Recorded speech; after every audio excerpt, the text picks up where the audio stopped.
Hello, good morning. Good morning, sir.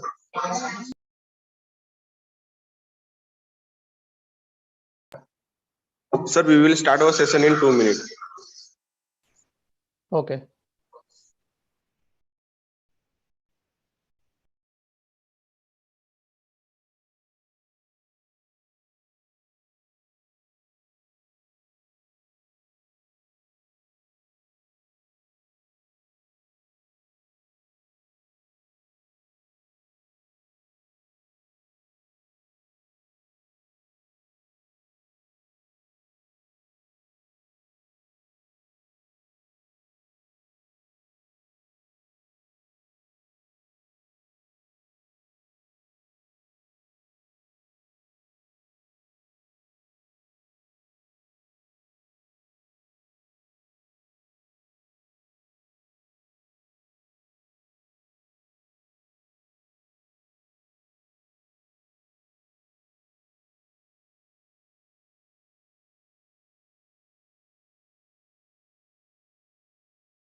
Good morning, everybody. Am I audible to everyone? I can hear you. Okay. So we are starting our day 3 session. Today we are going to learn the currency, digital currency, cryptocurrency, and the roadmap ahead. How can we initialize the cryptocurrency? So we all welcome you to day 3 session 1. हाँ भाई हाँ welcome Speaker of day 3 session 1 is Mr. Yash Sharma. Over to you, sir. Thank you. So before beginning the session for today, I want to do two things. One is if there's any questions or suggestions from the past sessions, feel free to bring those up. We can talk about them and clarify any doubts in case you have any. And two, for today's session, I'll have to take a very short break between the session at about 10:30, 10:35, and I'll be back in 5 to 7 minutes. So apologies for that disruption, but there's a quick phone call that I have to attend, which will require me to kind of stop our session. I'll resume right after that call. It should not take more than 5 to 7 minutes.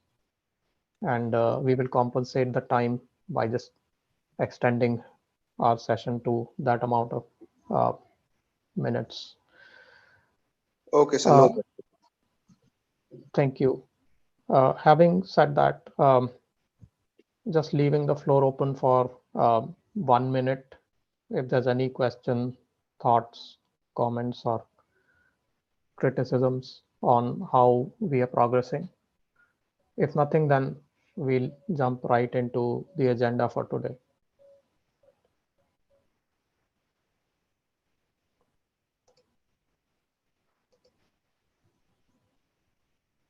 Any participants who have any question from the yesterday session, they can ask and clear their doubts, if any has.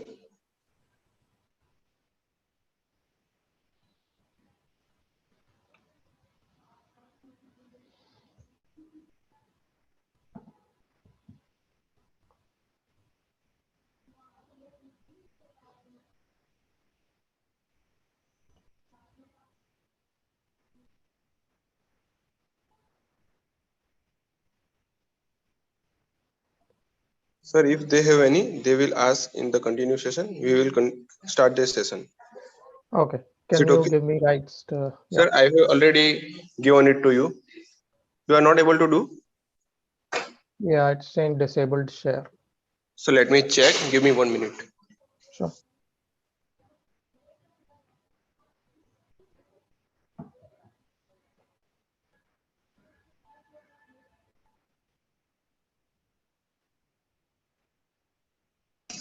So rights is already given to you. Kindly Okay. check it Now I again. have it. Yeah. Yeah. Thank you. Okay. All right. So the topic for today is cryptocurrencies, and what we want to do upfront is establish something, which is that whatever we are going to be talking about today in relation to any cryptocurrency trading or speculation is only for educational purpose. This training is not an endorsement of cryptocurrencies as a means to earn profits or trade and gain. All of it is purely academic. We will just try to understand the underlying technologies that are involved. And our objective is purely to understand what happens when cryptocurrencies are either bought or sold, or how they are treated as assets in crypto exchanges. So, with that disclaimer, what we've already learned till now gives us um, a reasonably good idea of what a cryptocurrency is. So, we've talked about Bitcoin as a ledger entry which stores a value that represents your um, balance or the amount that you have that you can spend on the blockchain. By spend, what we mean is you can transfer that balance. So a very easy way to understand cryptocurrency for any kind of blockchain is a store of value, a numerical value which potentially is non-negative. It could be fractional, but usually it is not. It is an integral value, and it is stored against uh, an account or an address on the blockchain ledger. So it is just basically a number that you see on the blockchain. Now, when we talk about Bitcoin blockchain, how this number is generated is through mining rewards. When somebody mines Bitcoins uh, by submitting a block, they get the reward for submitting that block. And that is how this cryptocurrency is generated. Uh, the model of most of the cryptocurrencies out there are similar. Usually someone participating in the blockchain, which could be the Bitcoin blockchain, the Litecoin blockchain, the Monero blockchain, the Zcash blockchain. There are so many out there. As a result of that participation, you could either be submitting blocks or just verifying transactions. You could get small amounts or some commensurate amount of cryptocurrency that is generated as the blockchain software validates your verification or validates your submission of the block. It just generates that value, as in comes up with a value and just attaches it to your blockchain address. So a cryptocurrency isn't really a currency as long as it stays on the blockchain. It is just a number that represents your rewards or your receipts. So one way to get Bitcoin, as we discussed, is the rewards thing. The other way is you could be receiving it from someone. Now, the question is, why would someone give you a uh, a balance or an amount of Bitcoins, which are actually very expensive when we compare it to fiat currency? So the answer to that is either you could be providing some service or product off chain or offline to that person, or you could be buying Bitcoins from them by giving them either fiat currency off chain. So think of it like a transaction that you do from one bank to the other, where you transfer money from my account, or when you transfer money from your account to my account. And then once I see that money transfer happen, I go to my blockchain account and I ask you for what your blockchain address is, and I transfer equivalent amount of Bitcoin to your address. And what that results in is that my balance on the Bitcoin blockchain goes down because there is a debit on my account, on my address, and the balance on your side increases. So the off-chain transaction that happened, which was you transferring money to me, as in real money, fiat money, which is basically any currency that is not cryptocurrency. That transaction is unrelated to the transaction I make on the blockchain, which means that if you transfer me money, you will not automatically get Bitcoins. What I will have to do is, in return for your transfer, if I'm an honest person, I'll return back or give you back the Bitcoins that you bought from me. So the very reason that there is a price on Bitcoin is that there are people who are willing to give you dollars commensurate with that price if you promise to give them some Bitcoins which are commensurate to the dollar amount. And this goes back to the argument or the reason why any asset should have value. Think of it this way. Why do dollars have value? Dollars have value because we all know that if I take a dollar to, let's say, the dollar store, then the dollar store is by law obliged to accept a dollar and give me a product in return that's worth $1. I trust that they will not contest that mandate, that when I give them a dollar, I'm entitled to ask for a product or a service that is worth $1 back. So this perception that the dollar will have this value either in dollar store or anywhere else where money is accepted is why dollars have value. Now, some of the other assets that are not dollars, like gold, like precious stones, like real estate. How all of these have dollar values is because I have this perception that when I change the ownership of these assets, then I'm positive that I will have a comparable amount of dollars that are going to be due to me. So this perception is what gives assets value.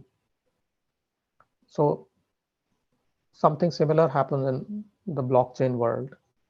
When I have a dollar amount against my address on the Bitcoin blockchain, how does it have, or when I have like some number against my address in the blockchain, Bitcoin blockchain, how does it have value? It only has value when I know that when I transfer these Bitcoins to someone else, they will give me some dollars back. So based on this trust, um, cryptocurrencies have speculative value.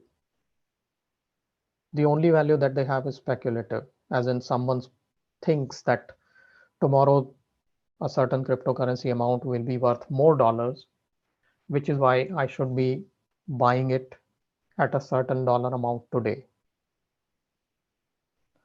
And this speculative nature of cryptocurrencies is leveraged by companies or operations called cryptocurrency exchanges.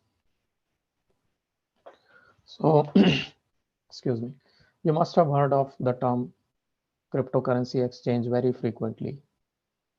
And what these exchanges do is that they set up a blockchain node. They ask users to create an account on the crypto exchange. They give the users a blockchain wallet, and then they ask the users, are you willing to buy cryptocurrencies? If I'm a member of that crypto exchange, what I'll say is yes, I'm willing to buy, let's say, uh, Ripple cryptocurrency, which is again a type of blockchain and cryptocurrency combination. So if I say I'm willing to buy Ripple for $2 because I believe 6 months from now Ripple will be worth $3, then what they'll do is they will book that as an order that someone is willing to pay $2 for Ripple. Now some other user on that same exchange is going to look at that order, and if they believe that selling Ripple for $2 is a good deal because maybe they can use those $2 to do something else today, and they are owners of like some amount of Ripple, then they will just accept my order. And the moment they accept my order, their wallet will be automatically debited. I will get my Ripples, and the cryptocurrency exchange is going to ask me to credit equal amount of dollars back into the user's account through banking channels or credit card channels or whichever channel they support. So what cryptocurrency exchanges do is that they bridge the gap between the blockchain and the fiat world. They allow people to buy and sell cryptocurrencies through fiat money. Then there is another kind of crypto exchange that allows you to swap cryptocurrencies. Swapping basically means that you will not be paying dollars, but instead you will be paying through some other cryptocurrency. So me being a user who's looking for Ripples, what I'll do is I'll say I want to buy 100 Ripples and I'm willing to pay 2 Bitcoins. Then it will be like a swap. Someone who's looking for 2 Bitcoins is going to look at my order, and they will say, okay, I am very interested in Bitcoins and I have enough Ripples to honor your order. Let's do a swap. Then what these exchanges do is they operate two blockchains, one for Ripple, one for Bitcoin. They know my address on both blockchains. They will execute a transfer of Bitcoins to the seller's account and a transfer of Ripples from seller's account to my account. So again, it's like an exchange, but no fiat currencies involved. Sometimes this is not done on chain, sometimes it's done off chain, but very recently, not very recently, but pretty recently, there is a concept called decentralized exchanges, which allow this swap to happen on a single blockchain. But we'll talk about how that works in some time. So there are various cryptocurrencies. At this point, I think there are more than 2,000 different cryptocurrencies that are listed in popular exchanges. And there are also equal amount of exchanges, except the fact that there are obviously some top popular cryptocurrencies like Bitcoin, Ethereum, Ripple, IOTA, Litecoin, the symbols for which I've kind of collected here. And then there are popular exchanges. Binance is a very popular international exchange. Huobi, UPBit, Bittrex, Coinbase is a very popular one. There are some Indian cryptocurrency exchanges as well. So you've got cryptocurrencies and you have mediums which help you trade and exchange these cryptocurrencies. Now, this statement that I have here, it is a dated statement. Crypto laws in general all over the world and in India, they are always hesitant to accept cryptocurrencies as real assets. What that means is if I own some cryptocurrency and someone steals it from me by maybe stealing my private key or stealing my password to my crypto exchange, then I don't have any legal recourse. That's one problem. The other problem is that if I'm supposed to get cryptocurrency for someone for selling them, let's say some goods, but if they do not give me that cryptocurrency, then I don't have any legal recourse. So one thing that needs to be understood about cryptocurrency and its legality is that once they're considered legal, then government in any country that deems them legal, they will have to treat them as fiat money. And all of the laws that apply to fiat money have to apply to crypto money as well. But doing that has a lot of challenges. You cannot file a case for a crypto exchange that you did overseas, but blockchains are global. There's no overseas or within India or within certain country concept. So there are these technical challenges that make formulation of laws around cryptocurrency difficult. But as I said, this was the situation 2 years ago. Very recently, there have been updates on these laws. I'm not going to speculate on what these laws are and how they affect or impact your ownership or trade of cryptocurrencies. Feel free to explore it. But at the same time, it is an understood and agreed upon instrument to hold value. By value, what we mean is anything that can be exchanged for something else. So that is the extent to which we will technically try to understand the concept of trade. So we all know that we've seen in our comparison with the bank ledger, ledger holds the set of transactions that you basically make during the course of your interaction with the bank. Most of the times there are three types, which is you withdrawing money from the bank ledger, you depositing money to the bank ledger, or you transferring money within the bank ledger. On on the blockchain, withdrawing and depositing are not really real use cases, because you cannot create cryptocurrency, which is what a deposit would mean. You can only earn it by the process of mining, and you cannot destroy cryptocurrency. You can lock cryptocurrency, sometimes inadvertently, by losing access to your private key, but you cannot destroy it, as in you cannot withdraw it from the ledger and it's no longer on the ledger. So withdrawal and deposit, these are not real use cases. In blockchains, the only real use case is transfer, when I send Bitcoins from my account to your account.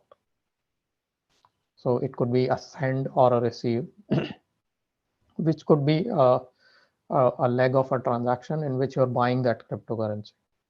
So if I transfer you some Bitcoins, there must be some transaction that's happening outside of the blockchain that blockchain does not know about, which represents what I did to earn that transfer. And the blockchain has no way to track that off-chain process, or that off-chain transfer or transaction or interaction. There's no way for blockchains to know that. So the only thing that blockchains are able to do is execute a transfer. So having said that, let us try to compare the blockchain cryptocurrency with some of the legacy value transfer or fiat money transfer systems. The simplest one is you handing over cash to someone. Cash is very similar to an asset that a third party assumes to be valuable. So when you talk about fiat money or currency, regular currency like dollars or rupees, they are authorized or certified by a regulatory authority to have some value. Now the amount of that value can change. $1 or 1 rupee can be worth, you know,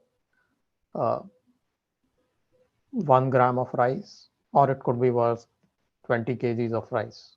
That is decided by the market. But it has to have some value. That fact is decided by the regulatory authority. 1 rupee can potentially have negligible value, but it needs to have a value, and an aggregate of 1 rupees, which leads to a substantial amount, that's going to have non-negligible value, and any trade or business is obliged to accept that value if they are in the business of transacting. Similarly, there are digital means of transfer. One very popular solution that allows you to transfer money is PayPal. And there are hundreds of such operations like PayPal, which allow you to, number one, operate very much like a blockchain, where you can hold some balance against your identity on the PayPal platform. Something similar happens when you talk about the Indian counterpart, Paytm. Or there are other such outfits like Stripe, which is very similar to PayPal, or Venmo, which is very popular in the US, which is again very similar to Paytm. So all of these, they are special licensed platforms that allow you to hold. First, they allow you to identify yourself on the platform, and then they allow you to hold some balance value that you can use for transacting with others who are also on the platform. They potentially also allow you to transact with others who are not on the platform through what is called integrations. So your PayPal balance could be exchanged with your credit card balance. So PayPal has to integrate with card networks. Your PayPal balance could be integrated with your bank balance. So PayPal has to integrate with banking through automated means. But all of these integrations and PayPal's inherent capability to hold a balance makes it function like a wallet. The wallet concept that we had discussed during our earlier sessions, where a wallet holds or has the capability to unlock an asset that you basically own. So cash and digital transfers, these are two platforms. The third one is the bank. So we've talked in great detail about banks. Banks are very similar to, these digital platforms, except they are governed by some very stringent laws. So your identity in a bank is your bank account. In PayPal, it could be your email address. Bank accounts, they are defined by accounting principles. Email addresses are not. So banks are basically digital ledgers that have some very specific guidelines on how those ledgers operate. PayPal-like systems are also digital ledgers with a licensed mandate on how they should operate. So they can choose to not have account numbers. Instead, they can have email addresses, or they can have mobile numbers as representation of identity. So these are some of the legacy means by which assets or values, fiat representation of assets or values can be transferred or owned. Okay.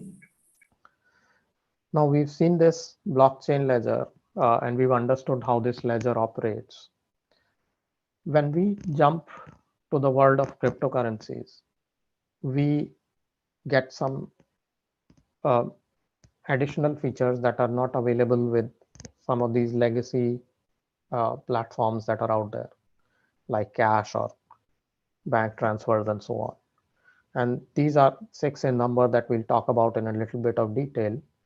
Before that, I have to take a very short break. What I would request you to do is deliberate on what we talked about till now. It's all very conceptual and high level. And if you have any thoughts on, the comparisons that we are trying to make and what is the nature of cryptocurrency versus regular currency, feel free to hold that thought. The moment I come back, we will have a discussion on it if you have any questions. Okay, there's one question. Okay, that's not really a question. All right, thank you. I'll be back in just 5 minutes. Apologies for this disruption. I'll just be back and then we can resume. Thanks.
Hello everybody. There is a one schedule in the today's session. In session 3, our expert has some urgent meeting to attend, so he will join with us at 2 p.m. So we will going to take a break from 1 to 2, 1 hour break. We will update you soon in the group as well. Thank you.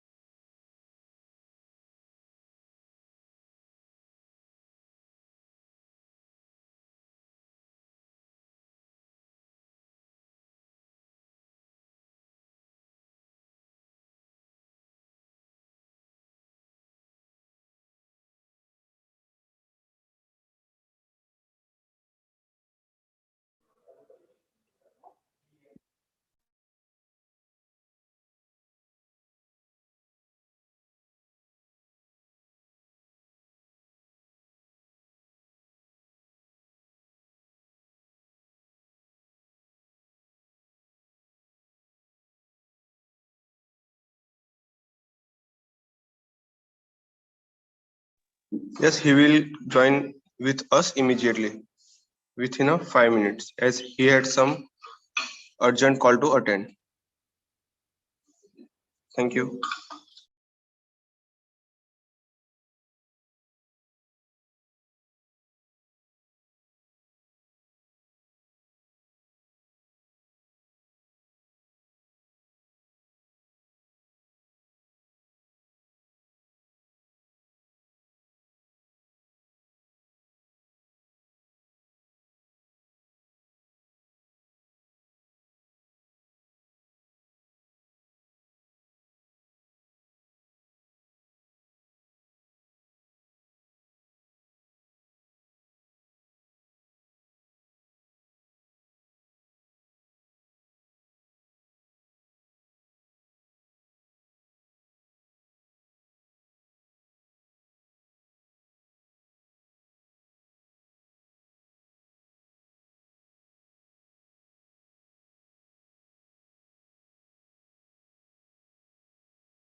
Apologies, I'm back.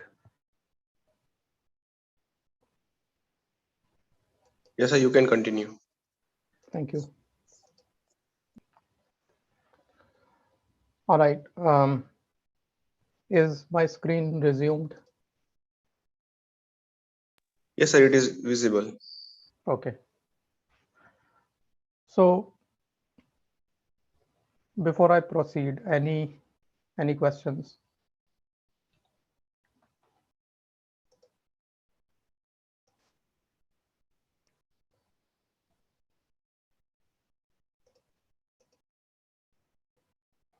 All right. I think there are no questions. So there are six basic features that cryptocurrencies provide by their very nature, that they are established and run on the blockchains, which is what provides these features to them. Although some of them are not directly the result of the capability being run on blockchains. The first thing is secure. So when we were talking about how immutability can be detected and remediated, how mutability can be detected and how it can immediately be remediated, and how your transactions have to be using digital signatures. That is a very strong security measure that allows blockchains to operate independent of any other security.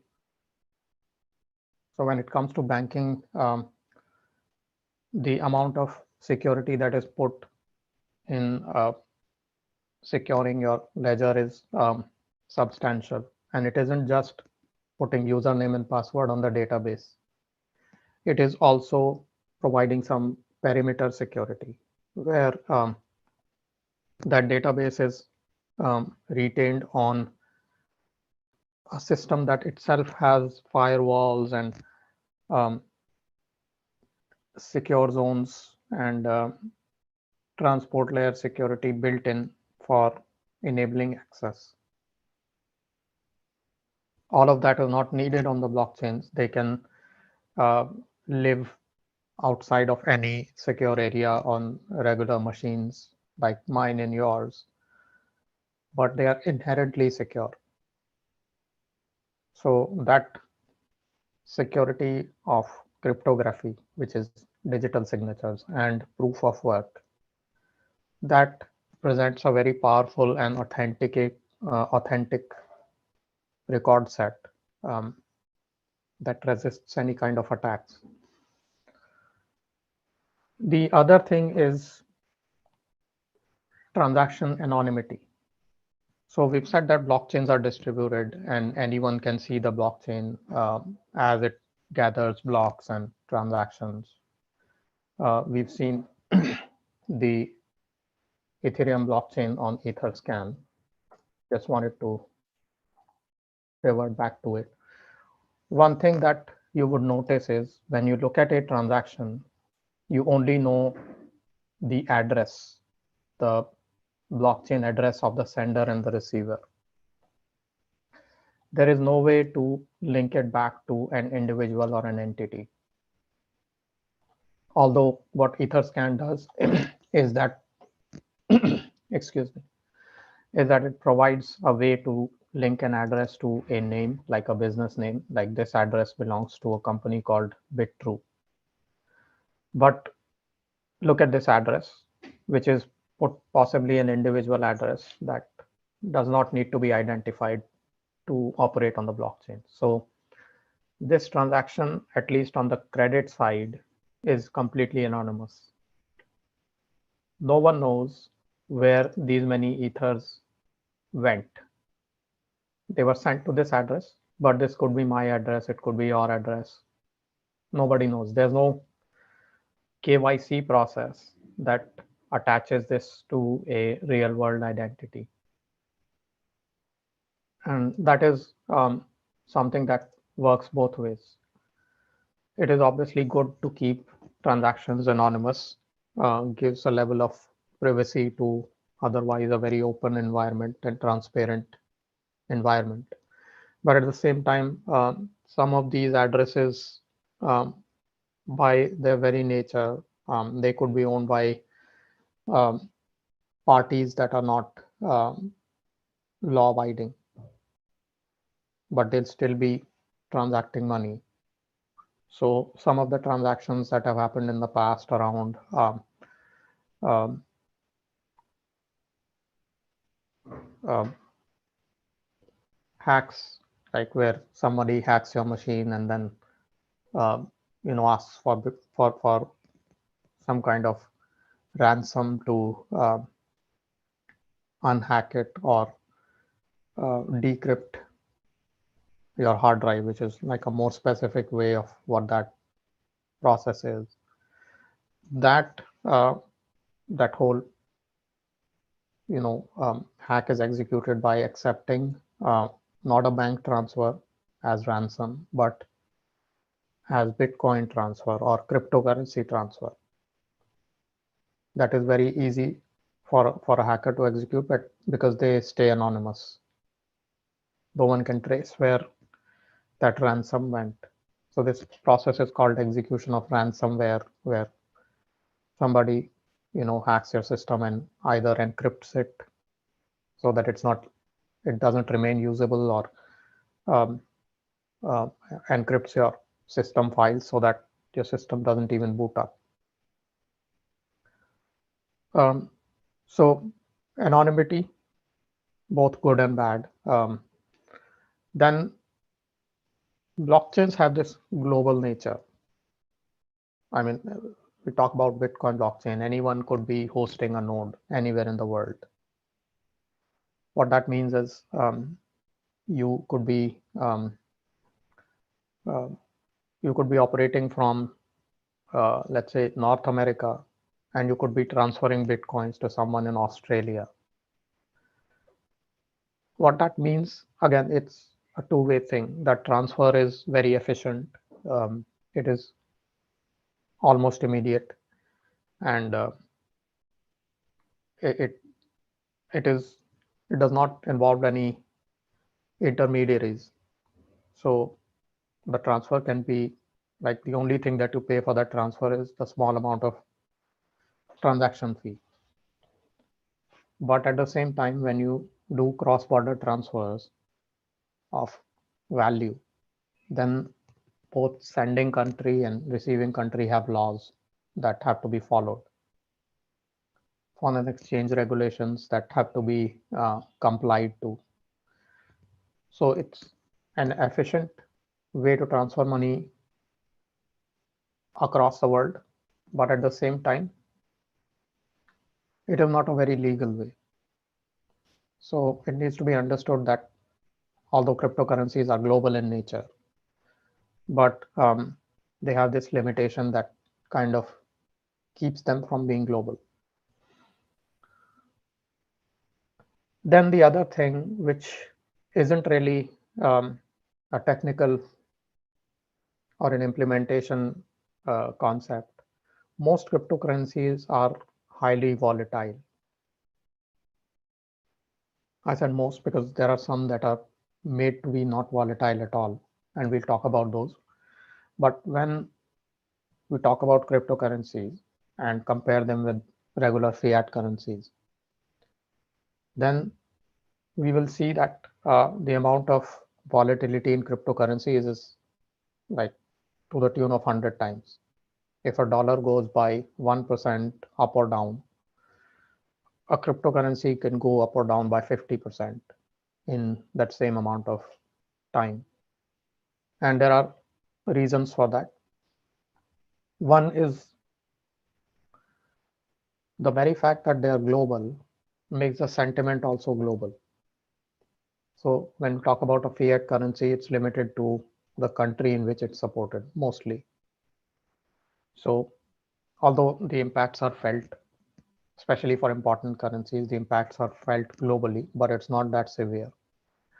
When it comes to cryptocurrencies, every country is impacted because it's global. So the sentiment of an up or down, or a sentiment of pessimism or optimism, is multiplied by that very global outreach instead of single country. So the volatility is, you know, proportional to that, you know, um, outreach, that wider outreach that cryptocurrencies have. Then cryptocurrencies are very easily tradable. Fiat currencies are also tradable, but they for that you need to have like demat accounts, and I mean, when we talk about buying and selling dollars with some other currency, you need to have KYC done, taxation, and so forth. None of that exists for cryptocurrencies. So it's very easy to send and receive and sell and buy. That makes volatility more acute because someone is able to act on the sentiment very quickly and very easily. Then when it comes to Bitcoins, and this is I don't know if this is a concept we discussed or not, but Bitcoin is a scarce or limited supply or fixed supply cryptocurrency. What that means is the way Bitcoin blockchain is coded is that it has set a limit on itself, saying that the moment there are X amount of Bitcoins that have been generated as mining rewards, then we will stop giving out mining rewards and generating Bitcoins out of thin air. That X amount is 21 million, and it's not been reached yet, but it will be reaching that figure very, very quickly in the near future. At which point, mining of blocks will no longer fetch any incentive. The only incentive to stay on the Bitcoin blockchain would be transaction fee that you earn when someone transacts Bitcoins. So it is by its very nature a scarce commodity. You will only have that much. And the scarcity promotes higher speculation. And then finally, there is no reason. So there are reasons, but all of those reasons around speculation, they are not foundational. When we talk about fiat currencies, a currency might appreciate or depreciate based on the performance of an economy in a country. No such link exists for Bitcoins. It's only, or Bitcoins or any cryptocurrency. It only is based on what will happen tomorrow. Are you positive that Bitcoin is going to appreciate in value? Or do you feel it will depreciate? Based on that perception, and only that perception, does a trader make decisions on buy and sell. There might be some supporting factors that fuel that speculation, like some very important person saying that Bitcoins are very good. If others trust that person and he tweets about it or she tweets about it, then everyone starts buying Bitcoins. Flip side, if someone very important says cryptocurrencies are not a good idea, everybody sells. So there is no foundation, there's no linkage to productivity or economy performance. It is all very speculative. And when it's speculative, the volatility is still higher because everyone follows everyone else.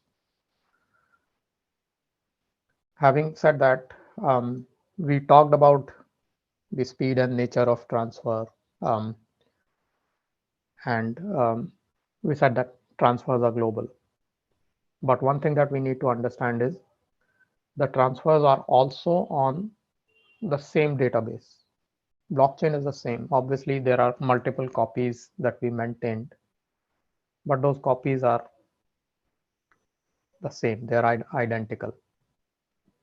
So when I want to transfer Bitcoins, it is only the amount of time that my transaction confirmation takes, that the transfer will be confirmed. Comparing that with regular wiring of money, it might take. So there are obviously, with some of the enhancements in banking and uh, wallet platforms, money transfer is also real time.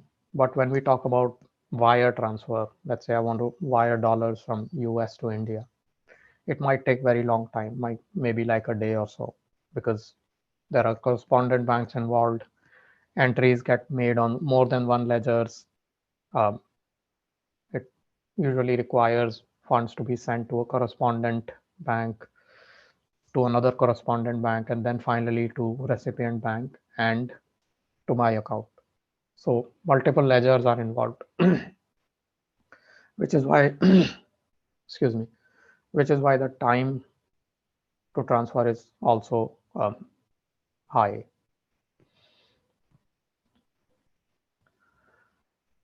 And then one thing that needs to be understood about cryptocurrencies is that the transactions are irreversible. Not the case with banking transfers. You can always get them reversed if there is a problem. But cryptocurrencies, if you sent your cryptocurrency to a wrong address, it's gone. You cannot reverse it. And I think most of us realize that by the very nature of discussions that we're having. You cannot cancel a transaction, you cannot revert it.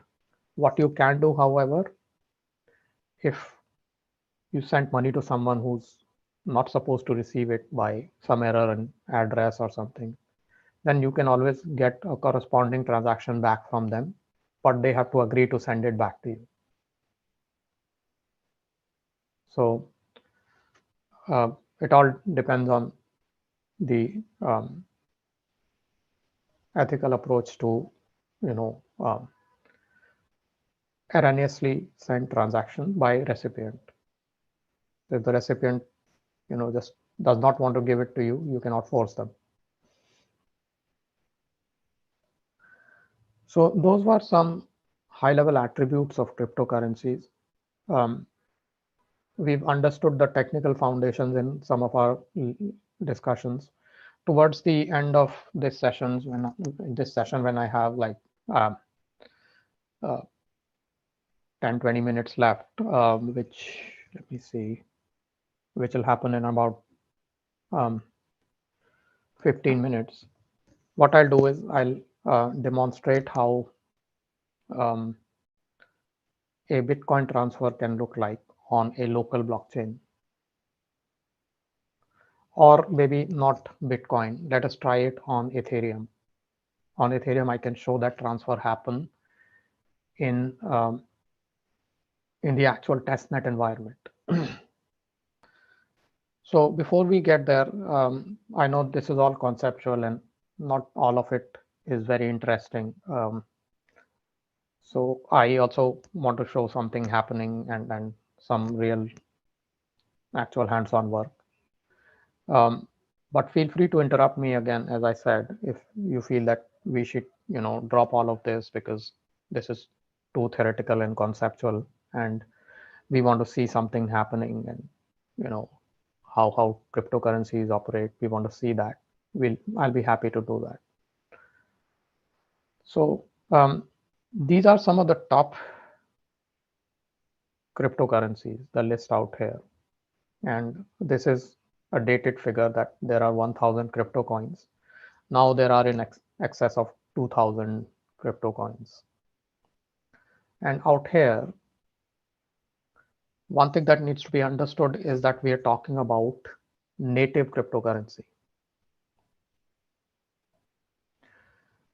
What that means is it is possible for a blockchain to create more than one cryptocurrencies using the concept of smart contracts. And Ethereum is the leader in defining the specifications of allowing you to create your own cryptocurrencies. And we will do something like that when we will try to execute smart contracts on Ethereum in our later sessions. So these cryptocurrencies, when I say native, what I mean is a blockchain which is hosting this cryptocurrency. Bitcoin is the stored value ledger on the Bitcoin blockchain. So is Ethereum on the Ethereum blockchain. So is XRP and Tether and some of the others.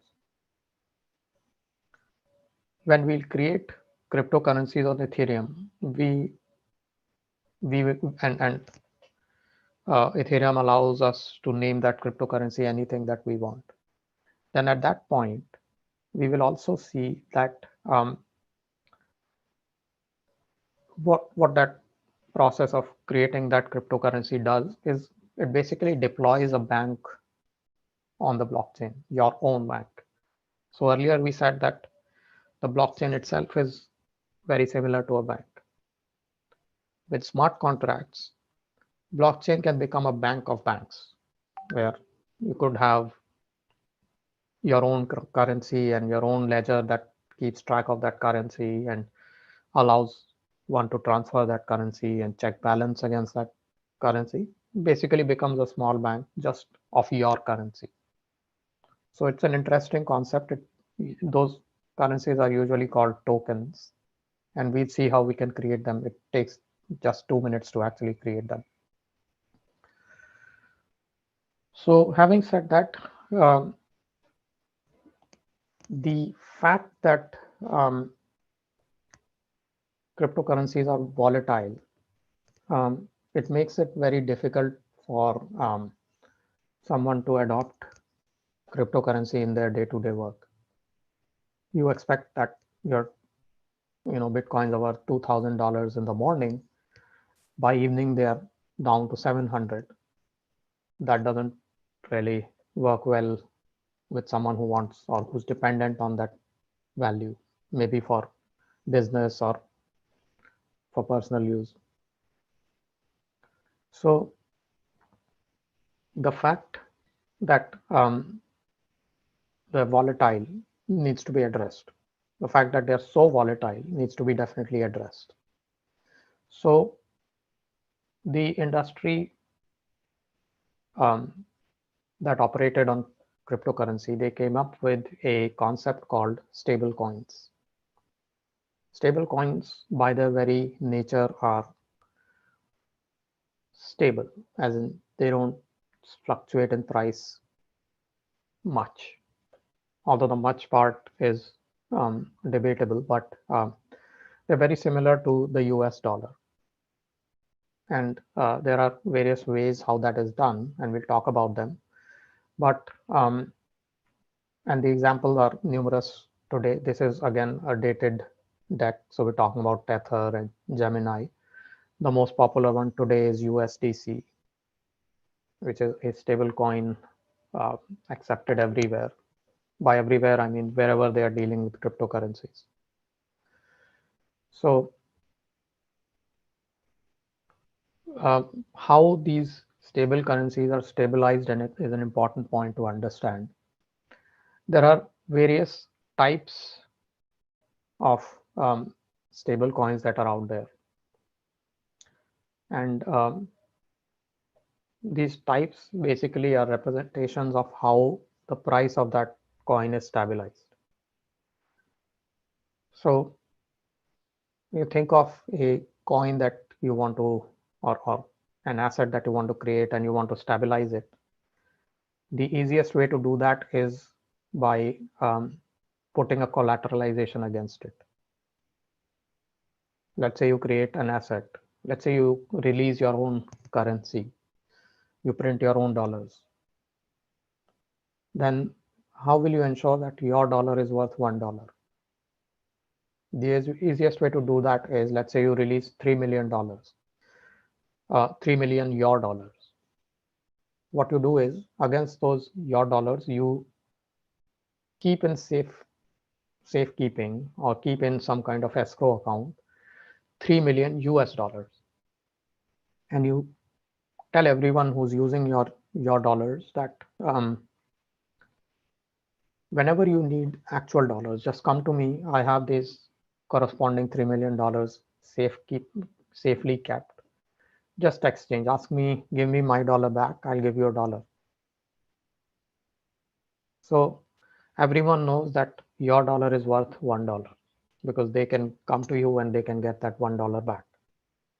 So that is called self-collateralization. There are other means of ensuring stability. One is elastic supply, where you ensure stability by constantly adding more dollars, more your dollars, or removing dollars when the price is lowering to ensure that supply controls the price. This is something that is done by reserve banks, where they pull money out of circulation when there is high inflation, and they release money in circulation when the inflation is negative or zero. Then there are some other variants of collateralization, like debt position, where you convert that collateral into a loan. Bond redemption, where you get into an agreement that a certain redemption amount will always be honored, but you don't keep it ready.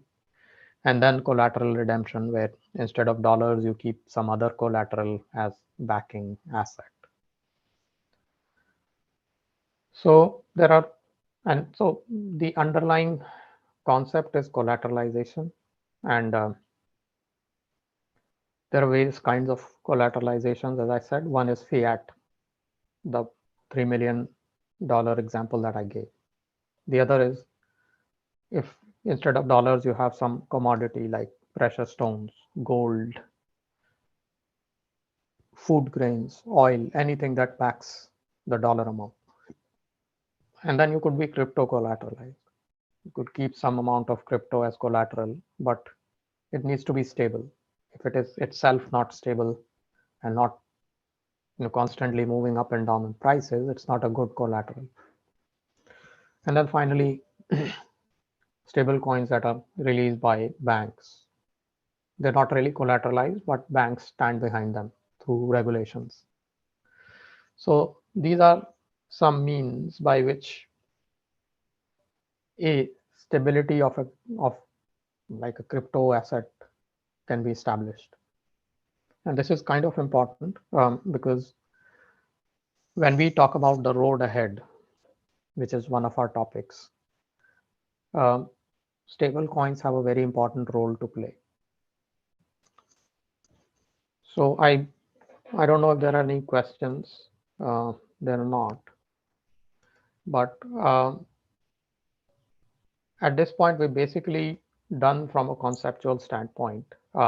What I want to do now is just talk at a very high level on some very small topics like how crypto exchanges work. And then I want to jump to a demonstration of how cryptocurrency can be transferred, like a transfer transaction. I want to demonstrate that. So when we talk about crypto exchanges, a very simple way to think about them is they could be just like a blockchain node. But the very fact that they are the bridge between fiat and crypto, excuse me, that fact ensures that they also need to integrate with some of the fiat platforms like banks and credit cards and wallet platforms like PayPal and so forth. So the general architecture for a crypto exchange is like this. They host your wallet, that is, they keep the wallet with them. And then they also host a blockchain node. And they have the integrations. So this is a very, very high level representation of how a crypto exchange looks like. And one of the important things that crypto exchanges do is that they manage your wallet for you. That is your private key. Usually, crypto exchanges don't give you your private key because they have to execute some automated trades for you. If you're willing to buy Ripple for $200 dollars, then anyone who sells it, they automatically manage that trade for you. You don't have to click and authorize anything. What that means is that crypto exchange needs to know and control your wallet. Not a very good and secure scenario, but that's the only way how automatic trades can work. And they use systems like hardware security modules to manage the security of your wallets. The problem with that approach is that sometimes crypto exchanges get hacked, and that has happened numerous times. So for those of us who do want to explore trading, be aware of that fact. And then crypto exchanges charge fees based on usually a percentage of the transaction amount that, and it's something easy to understand. The same thing happens in stock exchanges as well, or any kind of transfers that are brokered. Some of the important exchanges, I talked about them. These are some of the important ones in India on the right and some global ones on the left. With that, I basically come to the end of what I wanted to discuss from cryptocurrency standpoint. The rest of this deck is about trading, which I do not want to get into. There are various mechanisms of how you can, execute trades and analyze trade trends. It's mostly meant for traders who are looking to profit from cryptocurrency ownership and sales and purchases. So now I just want to talk a bit about the roadmap. And I don't have a deck to represent that, but there are some keywords that you need to be familiar with. With the whole idea of the ability to launch your own cryptocurrency on the blockchain, there is a concept called decentralized finance that is being made more and more popular.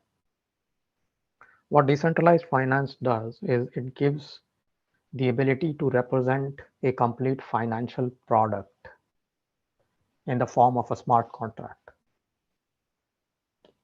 A product that could be like an insurance product, a product that could be credit servicing product like loans. It could be a product that is an investment product. All of these with some basic business logic can be deployed as smart contracts on blockchains. And the way they operate can also be very similar to how some of these products operate in the regular way, like through a board of directors, which are possibly managing a mutual fund.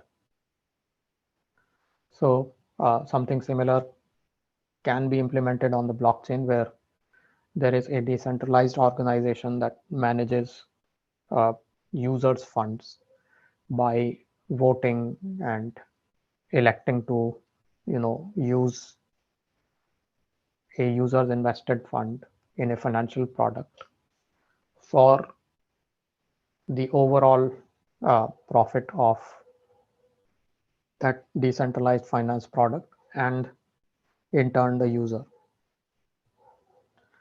So this was not something that was being done when smart contracts were being conceptualized.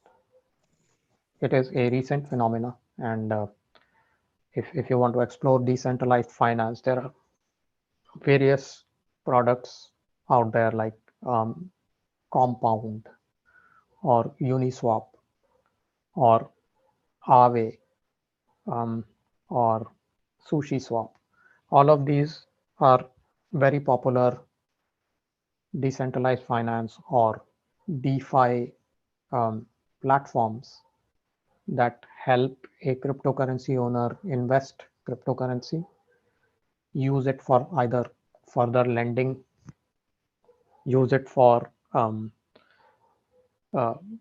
investment in a project, use it for getting some kind of insurance on that cryptocurrency, use it for trading, automated trading. So all of that can be done by the smart contract itself. And the gains or profits that are gained out of that operation, they are shared between the community that runs that DeFi contract and the user who chooses, or the cryptocurrency owner who chooses to invest their cryptocurrency in that DeFi contract. So the road ahead is one, a lot of interest is going to basically come from all the investors who are using the regular financial tools like mutual funds and insurance and annuity plans that are offered by legacy off-chain service provider. That interest is going to shift to DeFi because DeFi is very transparent. You can see where your money is going, why is it not earning money, or why is it earning so much money. So since the financial crisis of 2008-2009 period, the lack of trust that some of these financial institutions have suffered from, that is kind of representing itself in these new innovations like DeFi and financial product management on blockchains. The other thing is content management and content curation. You must have heard of a concept called NFT, non-fungible tokens. I'm hoping we'll spend some time actually practically looking at that in our last session. But NFTs are representations of content. Content meaning paintings, rare paintings that can be digitally represented, or rare videos that are digitally represented, or games that can be digitally played. All of them have content and merchandise that can be bought and sold. And non-fungible tokens is a way to represent that content and its ownership to the original artist who created them. And NFTs have basically become very popular very recently. It's been 6 or maybe even less, 6 or 7 month period in which there's been such a massive interest from the industry in NFTs that right now the whole market is in the tune of 60 to 70 billion. Every trade contributes to it, and NFTs are being sold at a very staggering amounts. Just to show you what those amounts are, let me just bring up another deck I created. Just a single slide deck that talks about 2 NFT projects.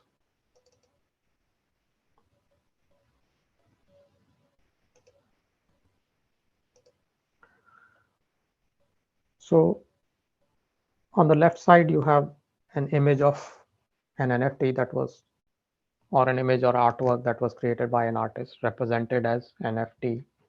And then this is the amount in which it is sold. So all digital artwork that can be represented as digital work and can be saved as files, rare videos, game merchandise, and anything that can be digitally rendered. It could be pictures, like pictures of some old maybe document. All of those can be represented as NFTs, and once represented as an NFT, they can be bought and sold. NFTs are again very simple to create. There are some template smart contracts that you can use to just very quickly create an NFT. Those templates are specifications. Most popular one is ERC 721. We'll take a look at this one in our last session. And then most popular smart contract blockchains support NFT. The most popular one is Ethereum. Some of the other ones are Solana, Bitcoin Cash, Cardano, and Flow, and a bunch of others. So this is a very important milestone and a very vibrant field that is there on the roadmap and evolving. Having said that, I have 12 more minutes. What I'll quickly do is show you how a cryptocurrency transfer looks like. Before that, I'll again pause for any questions that anyone might have. And if not, then let's do some hands-on work.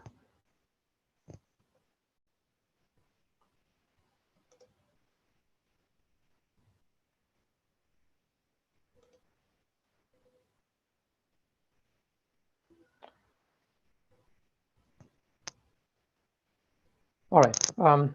So what I'll show you is two things. One is a wallet. So I will be using a wallet, which is basically an extension that's been deployed in this browser. The browser that I'm using is Brave browser, which is very similar to the Chrome browser. In fact, for all practical purposes, you can consider this to be Chrome browser.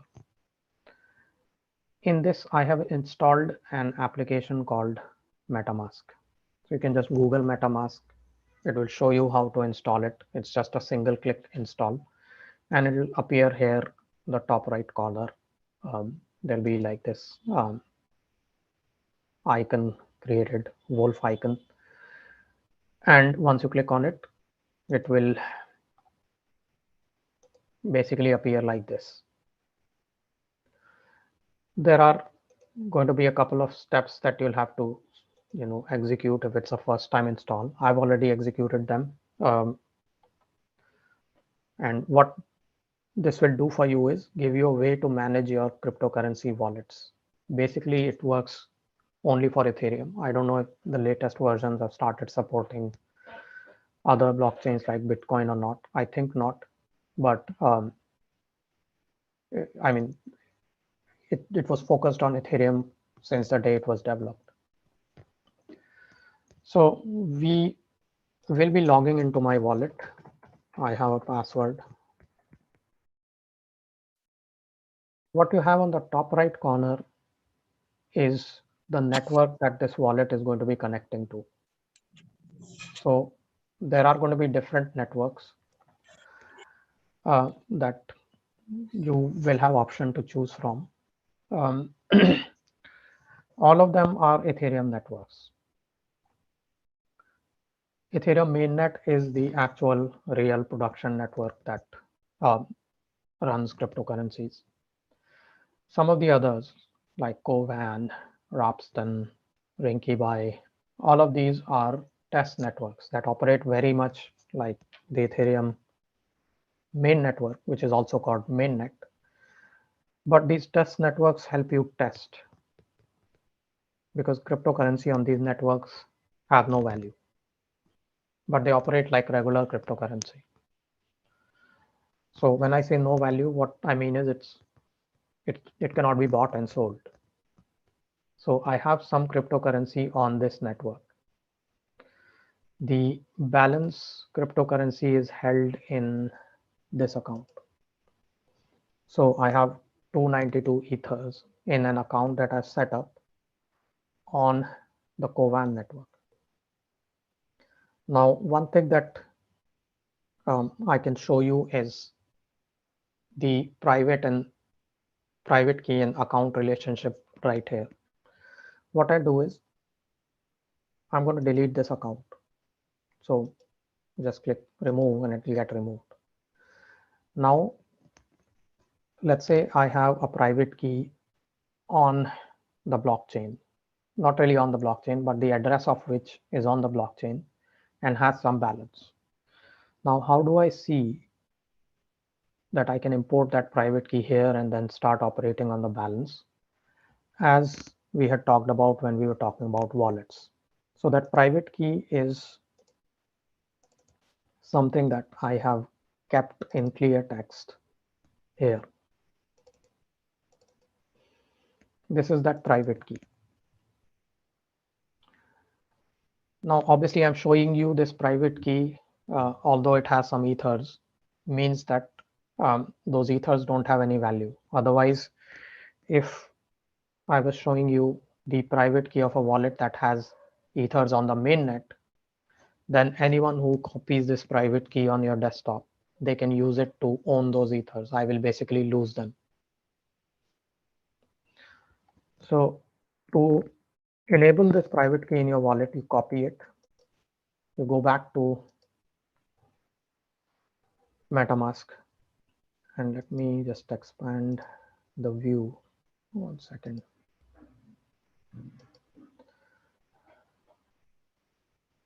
I go back here and I click on the accounts and I click import account. In here, it's asking for the private key. Now this is basically me entering the password. Once I click import, it's basically imported my account back with the balance that I have. So this wallet behind the scenes is connecting to a public node that is maintained by MetaMask, not on this machine, but remotely somewhere. And that node is completely synchronized with all of these networks. It's got a synchronized blockchain for Ethereum mainnet. It's got one for Kovan, which we are connected with. It's got one for others. I also have a local one, which I use for testing, which basically connects to my own machine. And we'll see how that works in our later sessions. So I have this money, and what I want to basically demonstrate is how do I transfer it. So this, as I said, was my private key. And against this private key, there is a public key. That public key is going to be very long. This address, which is my address on the Ethereum blockchain corresponding to this private key, this is the last 20 bytes of that public key. So my public key, it'll probably be something similar, but very long. What they've done is just copied the last 20 bytes and just created the address for me, prefixing it with, so it's hash encoded, so it's prefixed with 0x. It's actually hexadecimal, not hash encoded. So I can look at this address on Etherscan. Etherscan for Kovan is kovan.etherscan.io. I can go there. I can search for this key, and it will show me all the transactions that I made using this account. I can also see my balance here. I have created transfer transactions. I've created a contract. I've created another one like 23 days back. So all of this is very similar to my bank activity statement. If you look at it, it's got like the transaction hash, from and to, amount. The only difference is bank activity statement does not have contract transactions like this one. This one's a contract transaction. Or this one. This is a contract transaction. This is the contract I called. So let me try to send this cryptocurrency to someone else. Now, I don't know if anyone has any address on Kovan network. If they do, they can paste it on chat and I'll send you one ethers. If you don't have, then I will just generate, I just have one more address that I can use to kind of execute the transfer.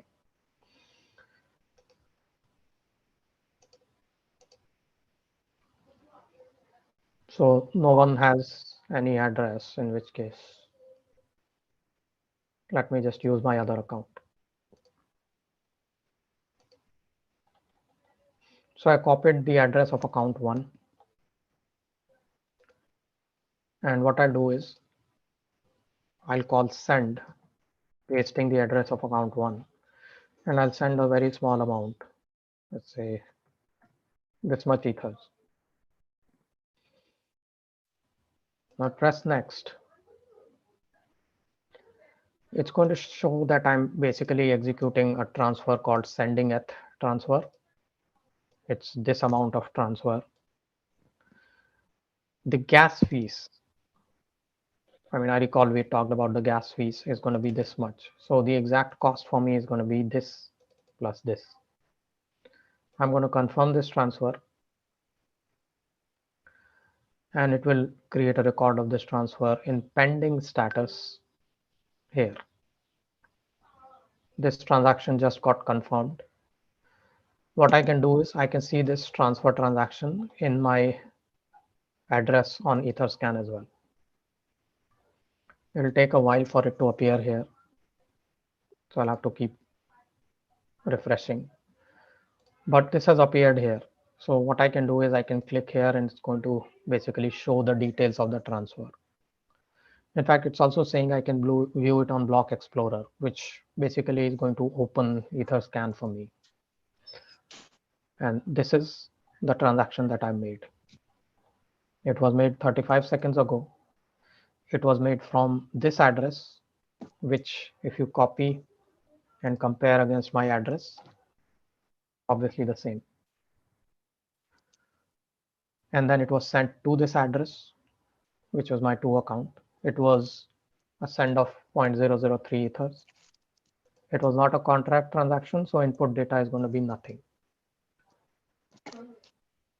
So this is a very, very simple usage of wallet and the blockchain explorer to kind of analyze or just understand a basic cryptocurrency transfer. Something similar we will do with a lot more complexity when we are running smart contracts. So with that, we come to the end of what we wanted to talk about today. Again, would be very happy if there are questions, comments, or thoughts on what we talked about. If not, then we can wrap up.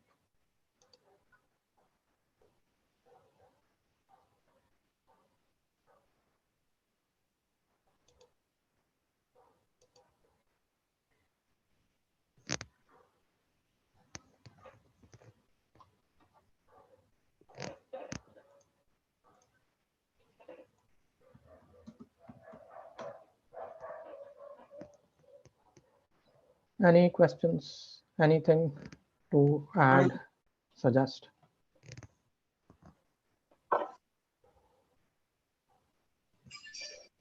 If anybody has any question or any doubt, they can ask to sir.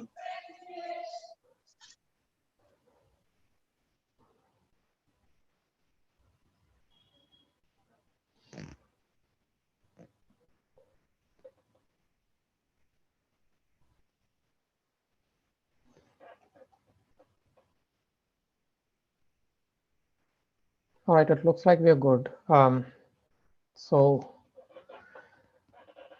let's wrap it up for today. Thank you all for joining. We will reconnect tomorrow. Thank you.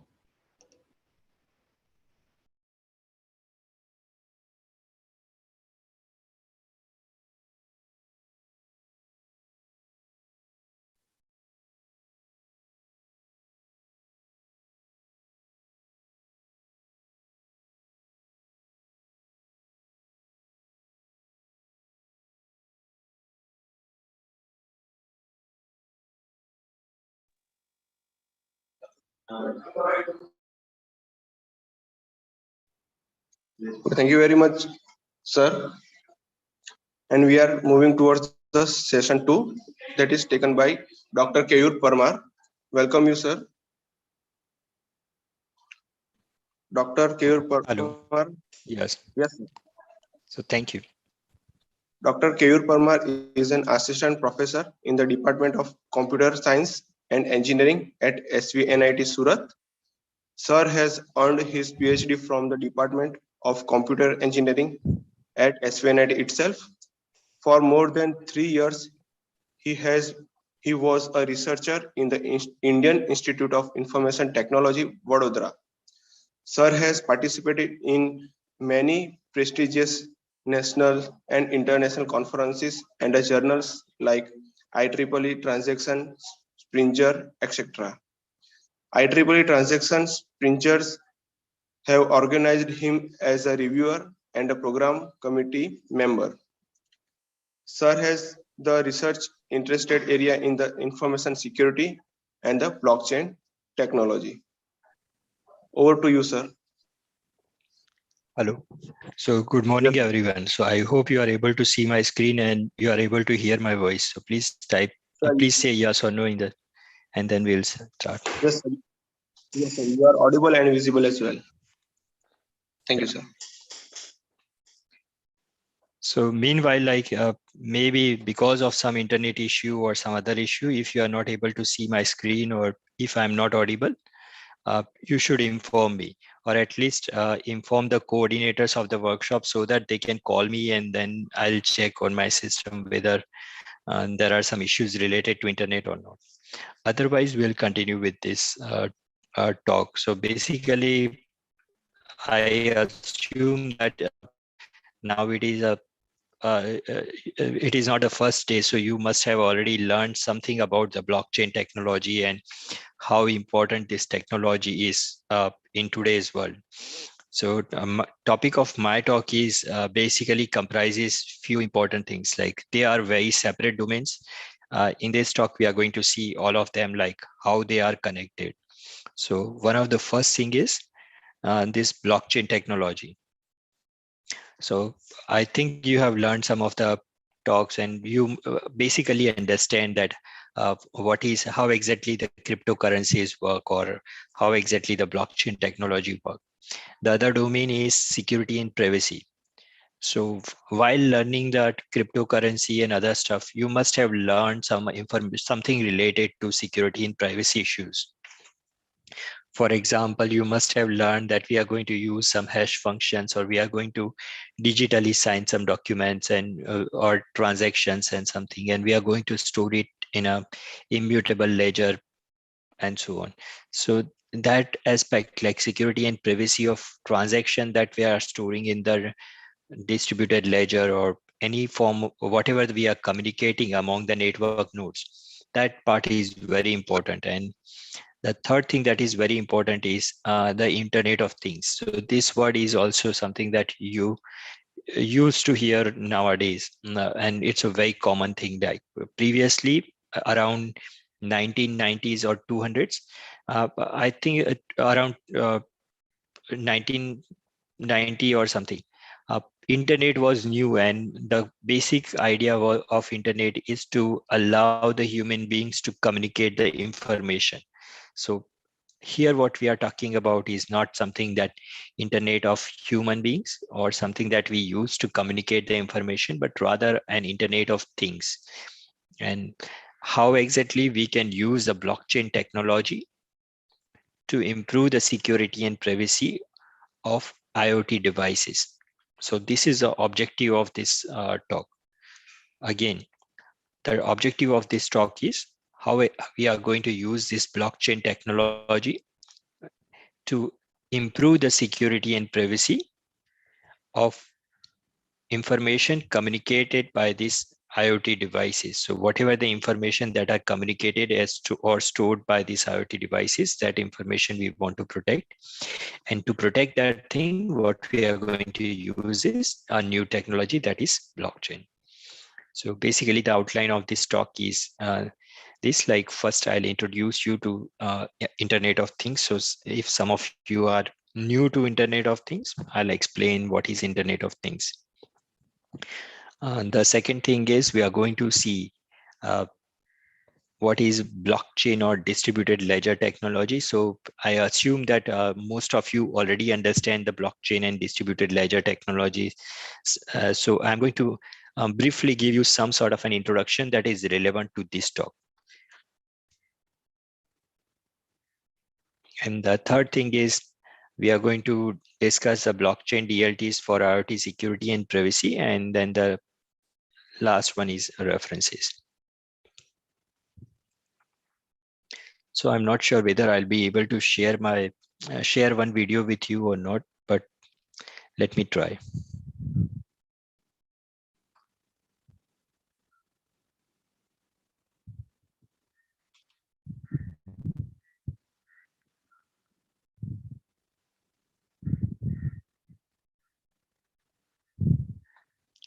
So can you see this video? Yes, no? No, sir. No, sir. Yeah, so just wait a second, let me check.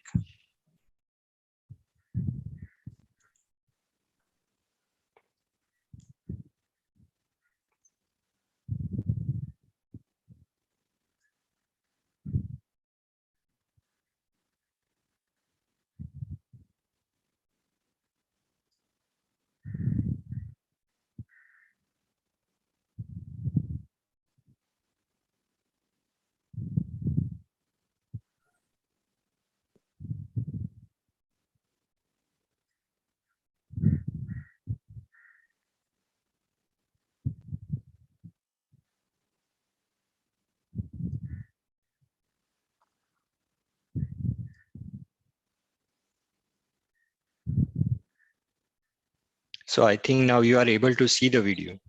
Yes, sir. The It is thing visible. is, you have to inform me like whether you are able to hear the voice in the video or not. So are you able to hear the voice? No, sir. It is not audible.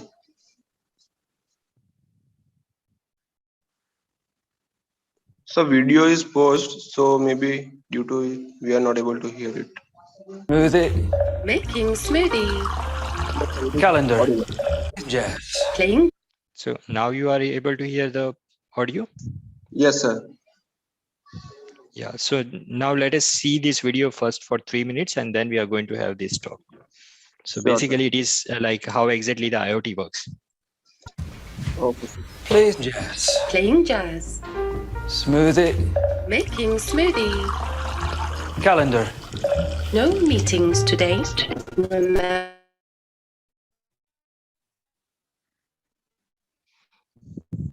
At 9:30. Fire off. Fire off. Open door. Door open. Sånn, så skal vi sette en til. Ja. Open door. Wrong voice command. Open door. Wrong voice command. Open door. Repeat that. Open door. I didn't understand that. Hey, open door. Play on the floor. Get over the floor. Open the door. Wrong voice command. Error. Hey, William. With a rock. Open door. Open door.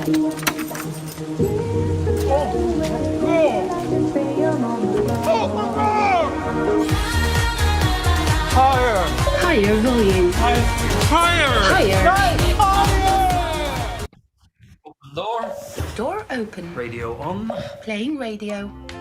Lights. Lights on. Protein shake. Making protein shake. New York. Loading New York. Set speed. 4. 4.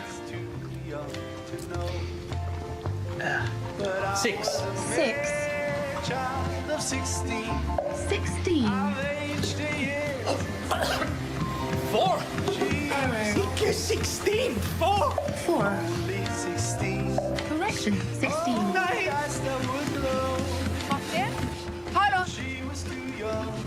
Hej Brian! Går det bra?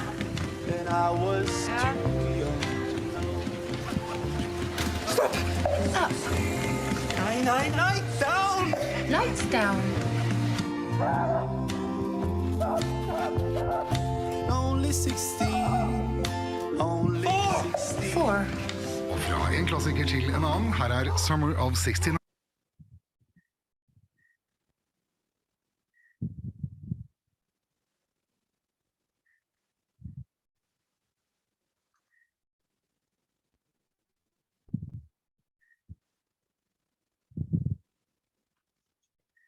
So basically what you have seen is how different devices, different things are connected. The and basically we also have seen the issues with connecting these devices. So whenever they are a human being is controlling them by through the voice or something. Maybe sometimes those devices are not able to receive that information correctly, and what sort of issues it goes to that particular individual. Now, in this case, there is no attacker. Basically, so I think you are able to hear my voice and you are able to see my screen. Yes, no? Yes, sir. You are audible Yeah. and visible as well. Yeah. So we have seen that even though there are no attacker, there are issues faced by that individual when the devices are connected. And assume a scenario. Suppose if there are going to be adversaries who are trying to breach the security of and who are trying to disrupt this sort of devices that are providing different services, then it will be a very, very big issues. So in this particular case, first we are going to see some little bit introduction about IoT, and then we'll see how we can secure this IoT using the blockchain technology. So there are many definitions of IoT, and one of the interesting definition that I found is from International Telecommunication Union. And what ITU say about the IoT is this. So it is a world composed of network physical objects. So there are physical objects. Now, in previous generations, when we are only having an internet, basically the devices that we are talking about are mobile or tablet or laptop or computer or something, and few other devices that human beings operate. But here when we say a world composed of network physical objects, these objects are not only limited to mobile and laptop, but it can be a smart refrigerator or maybe a smart TV or maybe a smart door or smart car or all those objects like car and refrigerator and TV and all those objects, they are physical objects. What this IoT does is they connect network physical objects. So previously these objects are not connected via an internet. Now these objects are connected to each other. So fridge is connected to maybe a refrigerator, a TV or car or some other things and so on. And depending on the environment that we have set, it automatically does some activity. So there are some physical objects, they are connected via an internet, and where everything potentially has a unique identifier. So in previous generation internet also, we are having a unique identifiers like IP address and MAC address and so on to uniquely identify things on the internet. Here also, when we are having a number of devices, number of objects connected to the network, we must need a unique identifier. Otherwise, we'll not be able to potentially detect the adversary, or will not be able to provide a very specific service based on the specific object. So these objects need to have a specific ID.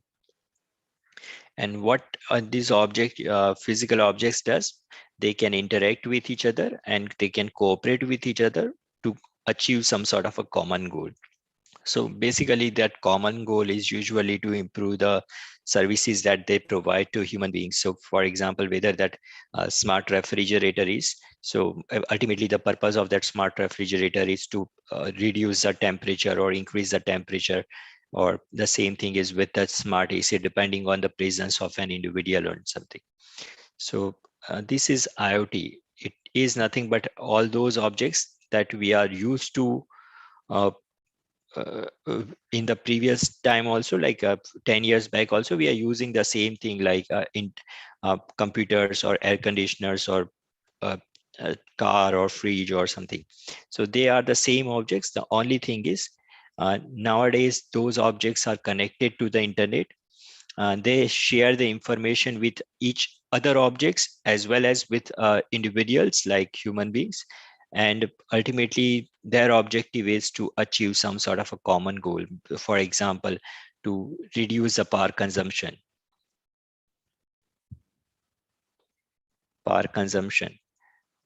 For example, if nobody is there in the room, then we want to switch off the light, and that is to reduce the power consumption. So if there are some sort of a sensors embedded in the room that detects the presence or absence of an individual, and depending on their presence or absence scenario, they'll automatically turn on or off the light.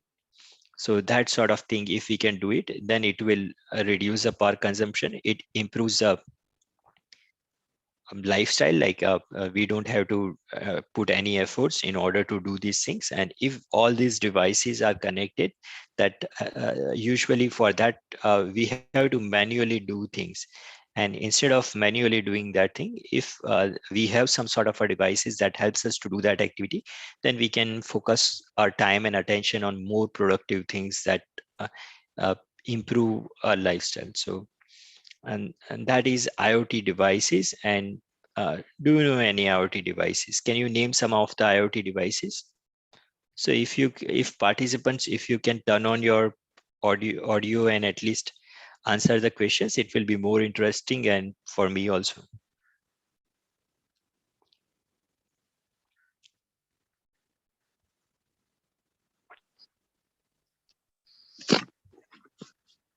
Requesting every participant to join the conversation.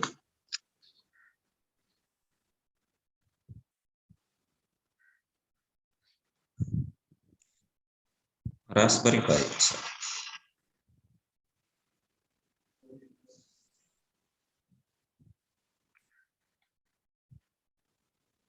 Raspberry Pi.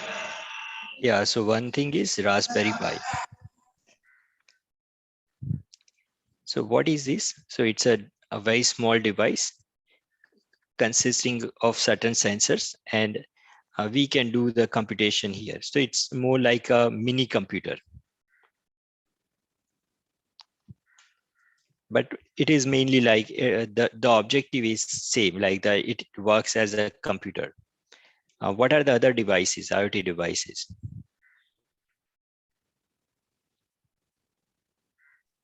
Hello. Yes. Sir, you are not audible.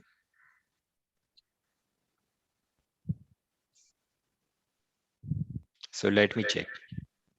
So Smart I think refrigerator, sir. Am I audible? Yes, no? Yes, sir. Now you are audible. Yeah. So Raspberry Pi is one of the device, but that device is more like a mini computer. What are the other devices? So voice controller. Smart refrigerators. Smart refrigerators. Then voice controllers. So something that is there in your environment also, like you can just look at Air pollution monitor system. Pollution monitoring system. Then cameras, smart cameras are there. Like so suppose if we are in any building nowadays, we used to have lots of cameras around us, and those cameras are also connected to each other, and they can sense some phenomena, and based on that, if we can just automate certain activities, like based on the presence or absence of something. If for example, suppose if we see some criminal in the particular camera, and if it will inform the police station directly based on the face detection algorithm, some sort of a face detection algorithm, then it will be a very interesting scenario. So there are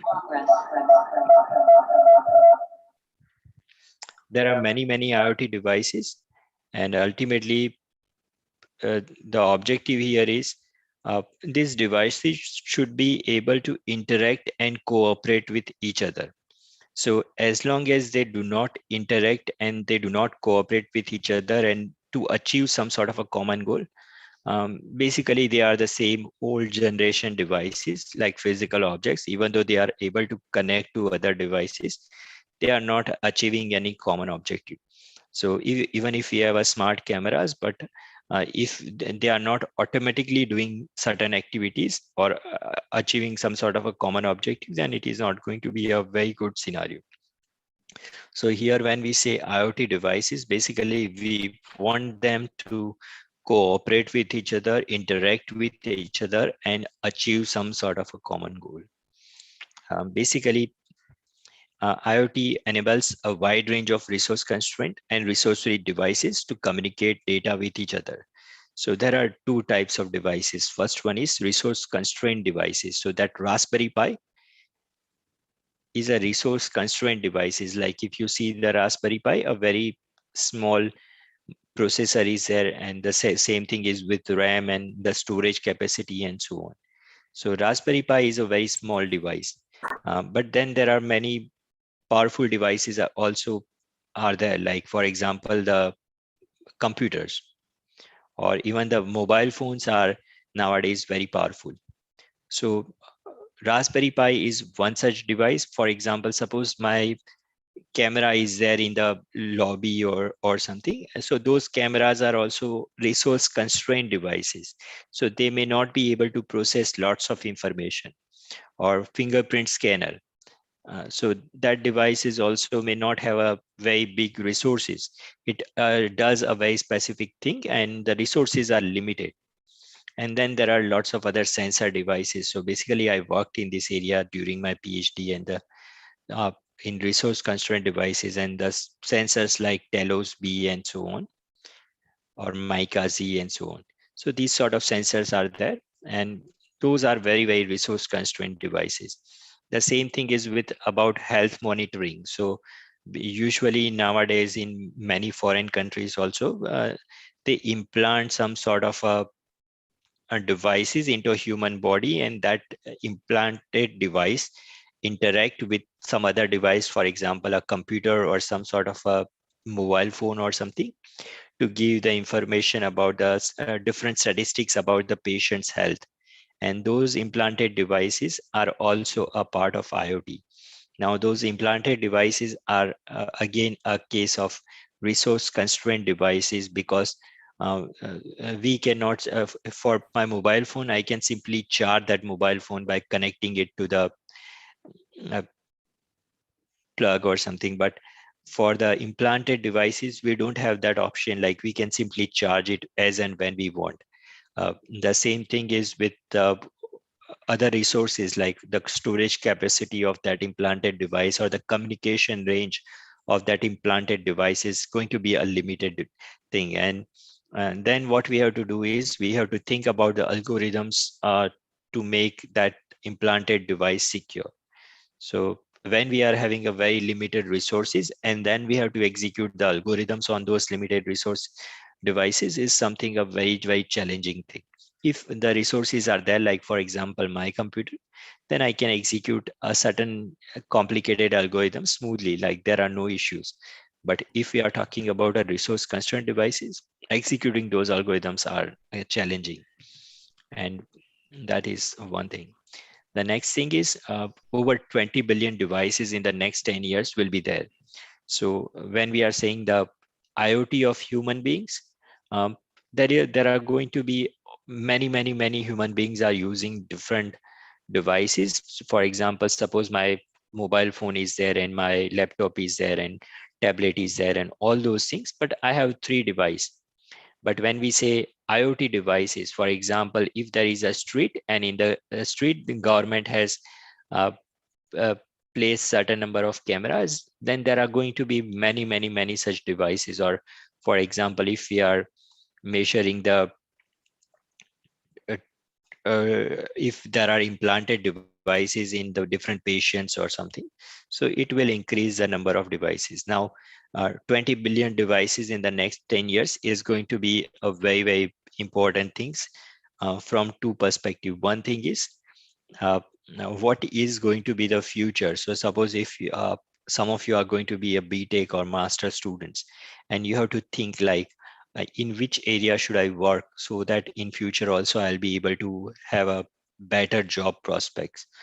So here based on this thing, what you can say is if there are going to be around 20 billion devices, IoT devices, then there is going to be a very huge market for IoT devices. And what if you are aware about this technology, and if you have a knowledge about this technology, then there is going to be a chance that you'll be easily able to get the job.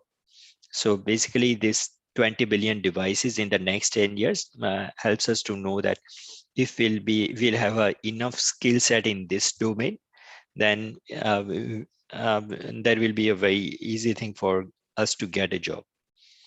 And the US, it is going to be around 724 billion US dollar market value.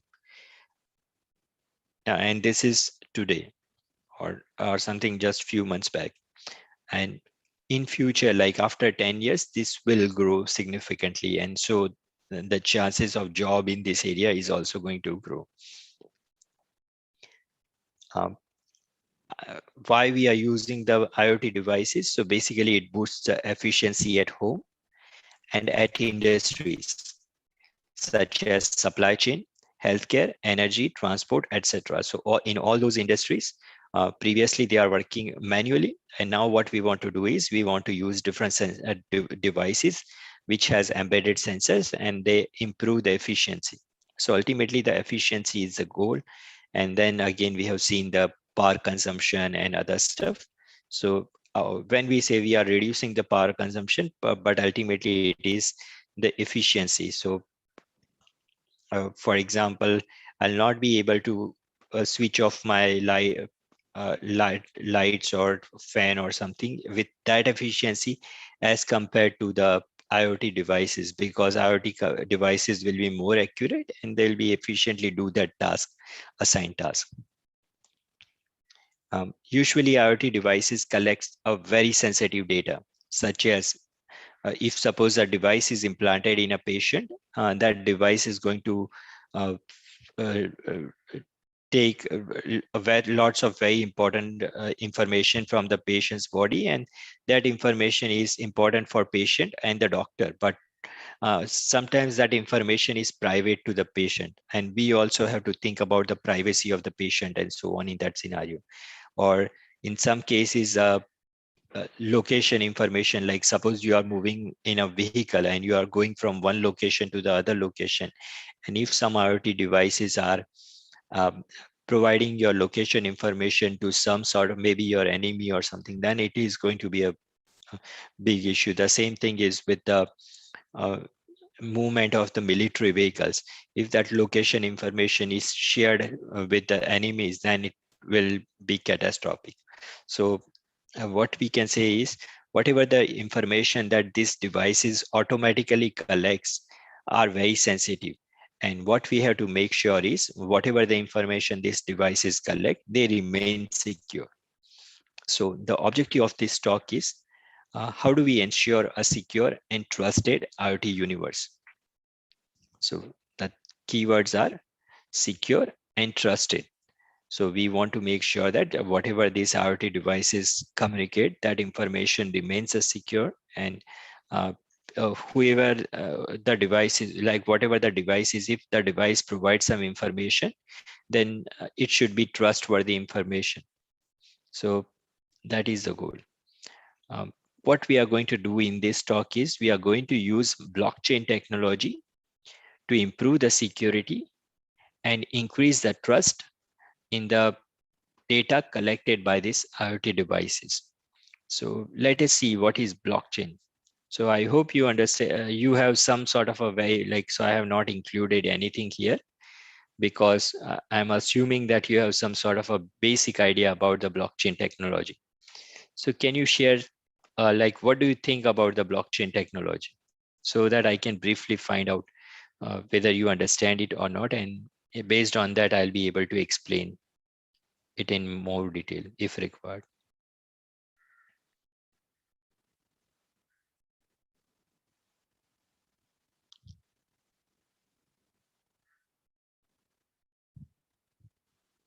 So what is a blockchain?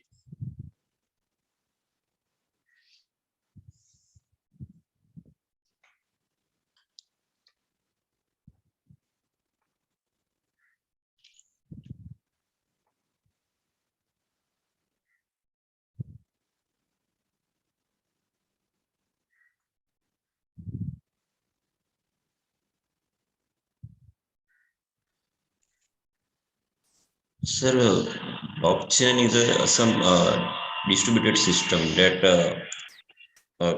that combine or uh, collective information, digital collective blocks of digital information. Yeah, so how it is different from the database or distributed database?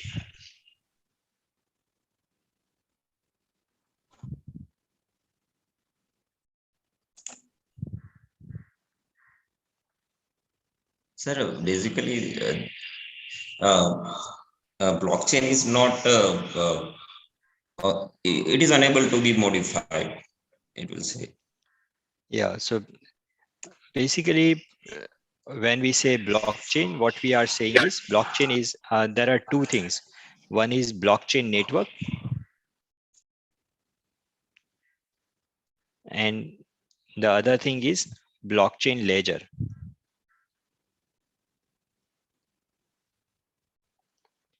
And what we when we say blockchain ledger, it is nothing but a ledger. Ledger means we are going to have some sort of a database that keeps track of some data, and that is a sort of a, for example, this is a table, and in this table we keep track of the records of individuals. For example, the first account holder's name is this, and maybe he or she has this much amount in his bank account and something, and the second account holder has this much amount in his bank account and so on.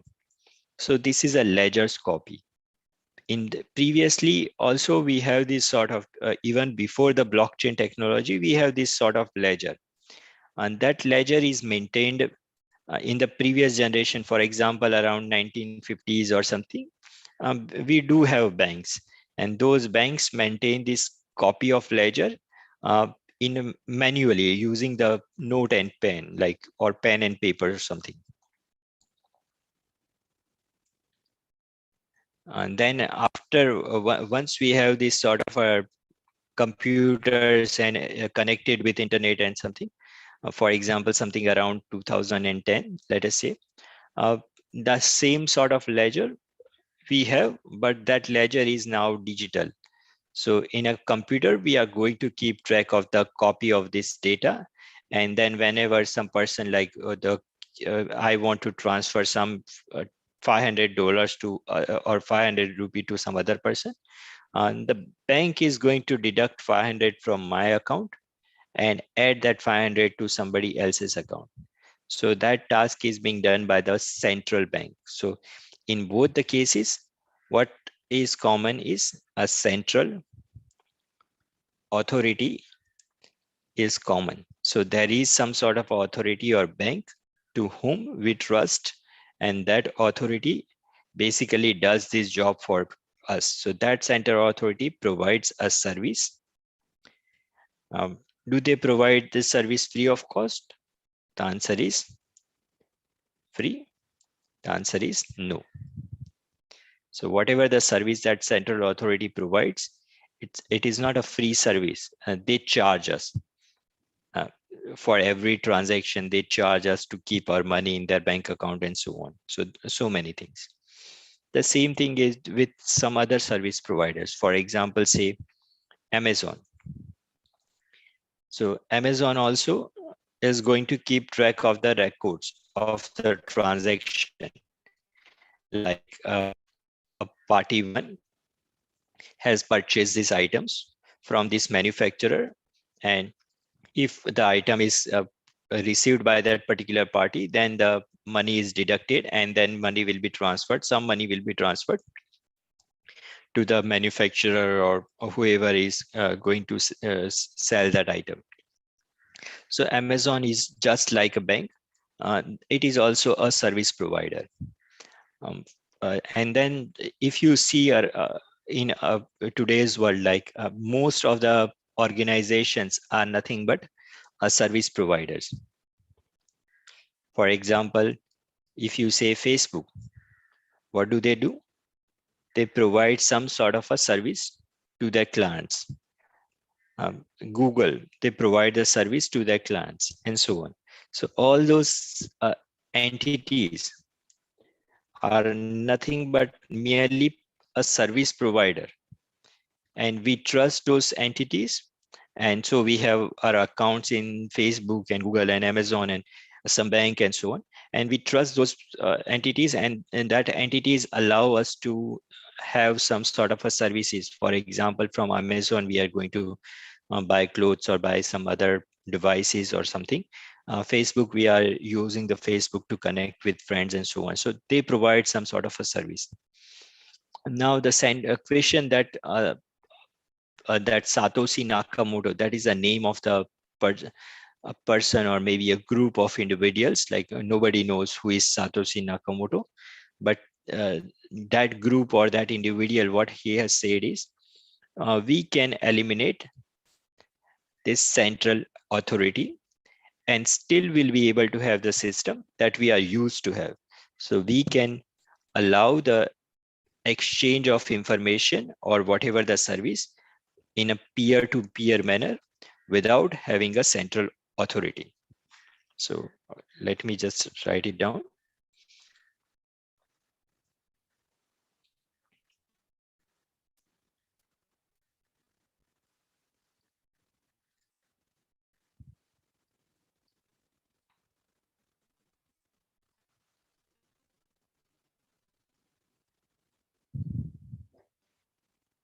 Without central authority.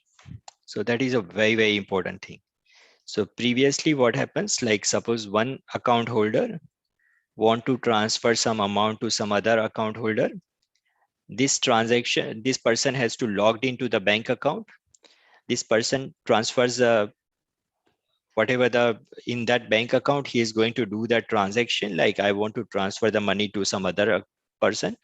Then bank is going to check the balance, like whether this person has a right amount of balance or not. If he has that amount of money, then bank is going to allow the transaction, and then the money is going to be removed from this account and deposited to this account. So that central authority, bank, does that thing. Now what we want to do, instead of having this sort of central authority, what we are going to do is we are going to allow peer-to-peer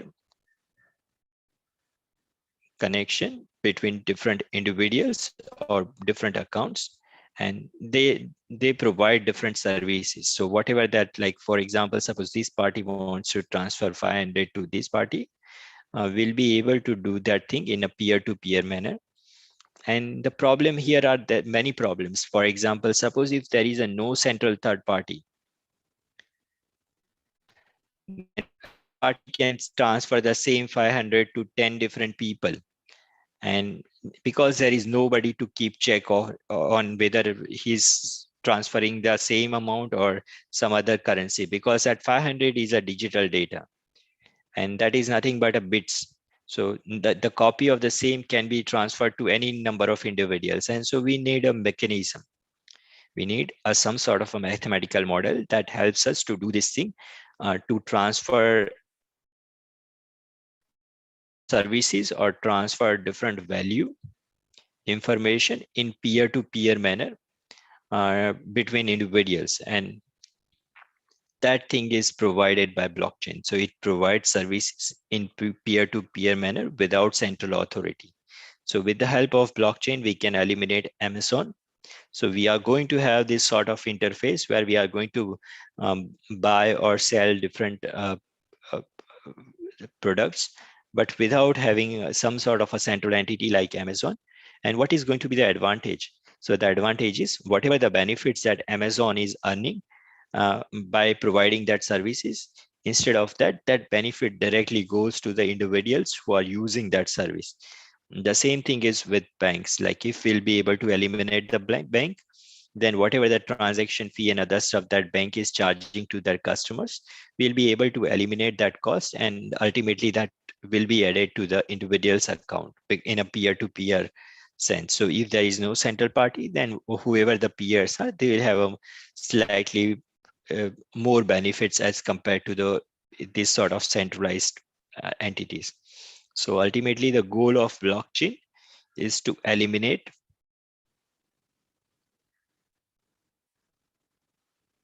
central authority. Whoever that central authority is, our goal is to eliminate that central authority and still do the same thing like whatever we are previously doing. For example, the bank transactions or purchasing the goods from some sort of an online portal or something, or connecting with friends online. We want all these services. It's not like that we don't want that services. The only thing is we do not want to pay huge amount of transaction fees and other fees to these sort of central entities. And for example, in the Facebook case, what you may think about is Facebook is not charging us anything. We have a free user ID and we have a free account, and still we are able to connect. But in this case, the Facebook owns your data. So I think my pen is not working, but in this case, Facebook owns your data. And when Facebook owns your data, it means Facebook is going to sell that data to some other companies who are going to use your data and do different things with your data. And that data is something private to yourself. And so it is the privacy concerns are very big. Like suppose if Facebook has lots of data, then it is violating our privacy, and that we do not want. So basically Facebook is also charging us something. That charge is not in terms of money, but rather in terms of our data. And that is very, very costly.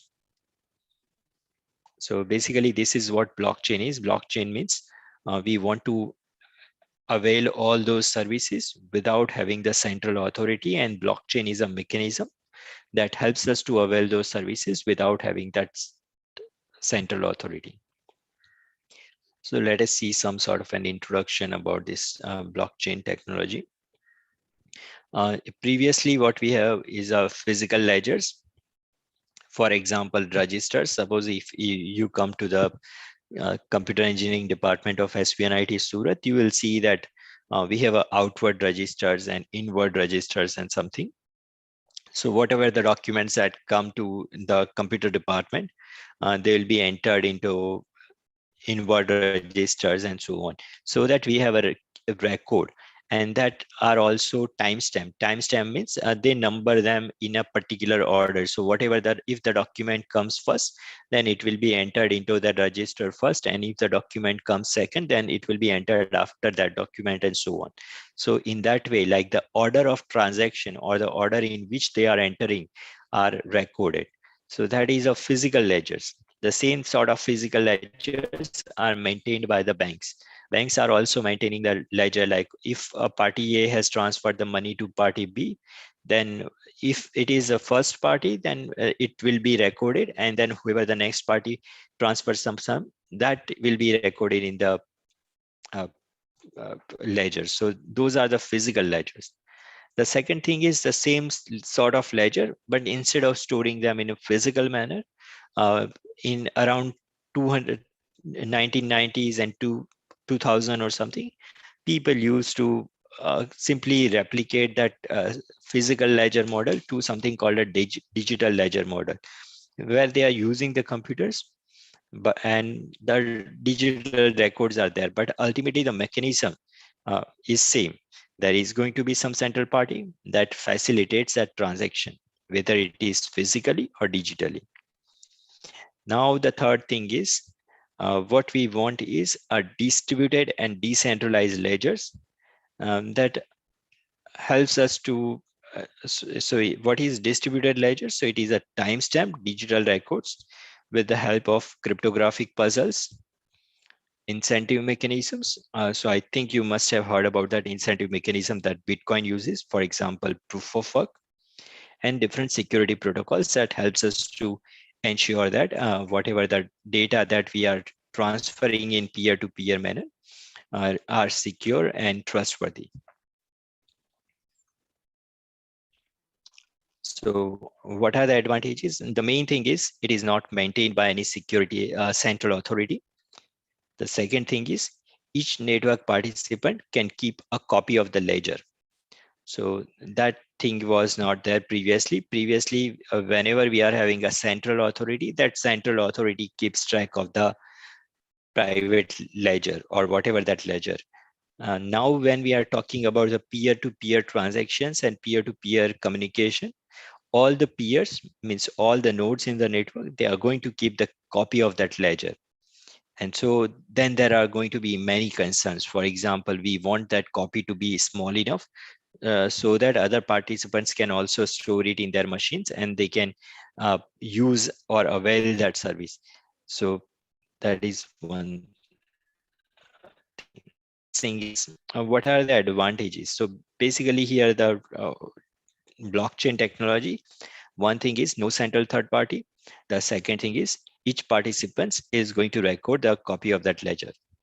And what are the advantages that we are going to have if we use blockchain technology rather than this sort of digital ledger or physical ledger? So in the case of physical ledger and the digital ledger, the problem is transparency. So suppose if we are trusting the bank that they are doing these things transparently, but if they are not doing this thing transparently, then also will not be able to identify that thing, like whether they are doing it transparently or not. For example, suppose if you want a loan from the bank, and the mechanism that bank is going to follow to give you a loan, the same mechanism it may not follow to give a loan to somebody who is maybe a very powerful person. So I think we have seen number of cases in the recent past where there are many people have borrowed the money from bank and then they have not paid any of that money. Now, ultimately, that money does not belong to the bank. Usually the people who deposited their money to the bank and that money bank has invested in something, and that goes something in a very bad manner, like they lose nearly all the money. So how do we make sure that whatever the transactions that bank are doing are transparent? So usually they do not ask their customers like whether should I give the loan, for example, 3,000 crore or 5,000 crore to this individual or not. So usually the customers who are saving their money to the banks means they should be the participant in this process. Like they should have some sort of a vote share where they should have some sort of a say when bank is investing this sort of a very huge amount of money and giving it to some individual. So that sort of transparency is not there when we are having a central authority. What we need is a blockchain based mechanism where we are going to have that sort of transparency where individuals, the peer nodes are, whoever the nodes in the network are, they'll be able to decide whether they want to continue with this sort of action or they want to stop that transaction. So that transparency was previously not there in the physical and digital ledgers. That transparency we want to achieve using the blockchain technology. The second thing is integrity. There are problems with the physical ledgers and digital ledgers also related to the integrity, but not lots of problems. Usually they also employ different mechanisms, and in the blockchain technology also we are going to use some mechanisms that helps us to ensure the integrity of transactions. So whatever the data that, for example, suppose one individual is transferring 500 rupee to the other individual, and if there is no bank in between, then that data should be validated so that if there is some adversary who is modifying the communication or whatever that message that is communicated in the communication channel. So how do we ensure that the message is genuine and it is forwarded by the source that is identified as a source in the packet header? So that thing is integrity part, blockchain ensures. Third thing is decentralization. So there is no central authority. And so the chances of a single point of failure and single point of attack are also very less. because there is no central third party. If there is a central third party, suppose for example a bank or some sort of a central server, then attacker also knows that if they'll be able to attack the central server, then they'll be able to get lots of information, and so that becomes a prime target for the attackers. And here in this case, there is a decentralization, and so it has its own advantages compared to the central system. For example, we don't have to pay the extra amount to those central authorities. It will be slightly more robust in terms of security because there is no single point of failure or single point of attack, and so on. The next advantage of using a blockchain technology is security. There is a chance that different physical and digital ledgers are also secure. And the same way, this is also going to be secure. This thing like blockchain technology ensures the privacy of data. So that part is something important, and that was not there when we are having a physical and the digital ledger. For example, in your bank account, like suppose if you are buying something from Amazon, then Amazon, or you are buying for example, let us say you are buying a camera from the Amazon. Now Amazon know that you have bought a Sony's camera. Ultimately, what you want is Sony should know that you are buying a camera, and Sony should know your information and you are buying that camera, and no other individual, whoever the person who is in between the communication channel, for example Amazon, should know that what sort of purchases you are doing and what sort of things you are doing. So they are merely the service provider, but they have lots of information. The same thing is with your bank. For example, if you are doing a transaction, then your bank knows your every transaction, like you have transferred the money to XYZ account and this and that and something. So that violates your privacy. So that thing is not there when we are using the distributed ledger technology or blockchain. So we'll be able to have a pseudo anonymity when we are going to use blockchain technology. And it will be more trustworthy compared to the physical ledgers and the digital ledgers. So trust you can simply considering the recent incidents that happen in different banks of India. So many of them are very reputed banks, but like suppose one of the bank, I don't know the name, but government has to freeze those accounts, and they denied that individuals cannot withdraw the money at least in the next 6 months or next 12 months or something. So that's a very bad scenario. For example, suppose you have deposited a money into a bank. It's not something, they cannot block your money permanently. It's your money, and whenever you want to withdraw it, you can withdraw it. Like when they have deposited money, there is no such clause that they'll not be able to withdraw it when they require. Now they are denying it because the bank does not have that money. Bank has given this money to as a loan to somebody, and then they are not able to get it back. So they are not able to repay that money to the individuals whom it belongs. So that sort of trust related issues are there in the physical and digital systems. What we want to do is we want to eliminate those issues using the blockchain technology. So I think I have said all those things, and we can skip that part.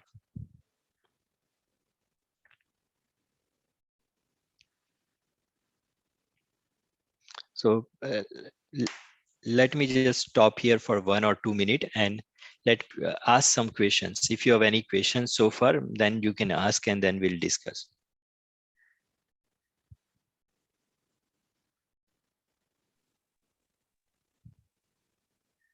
Or if you understand this part, then at least say something so that I can understand that you are also able to understand this information.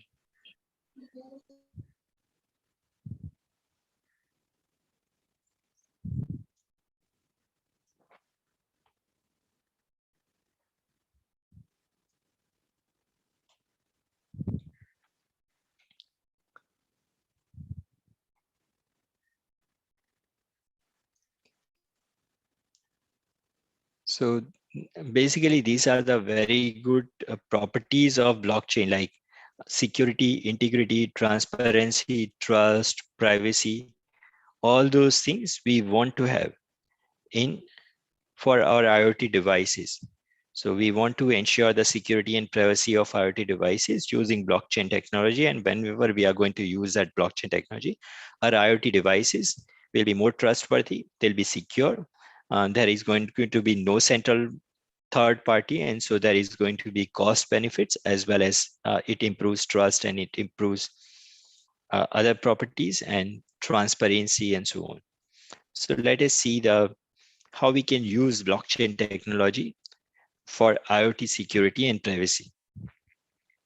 So basically, the very simple question is, which security services a user wants for IoT devices? Like whenever the IoT devices interact and cooperate with each other, what sort of security services we want for these IoT devices? So basically, these services are same. So suppose even if I'm not sure whether in your BTech you have this course or not, like related to information security or cryptography.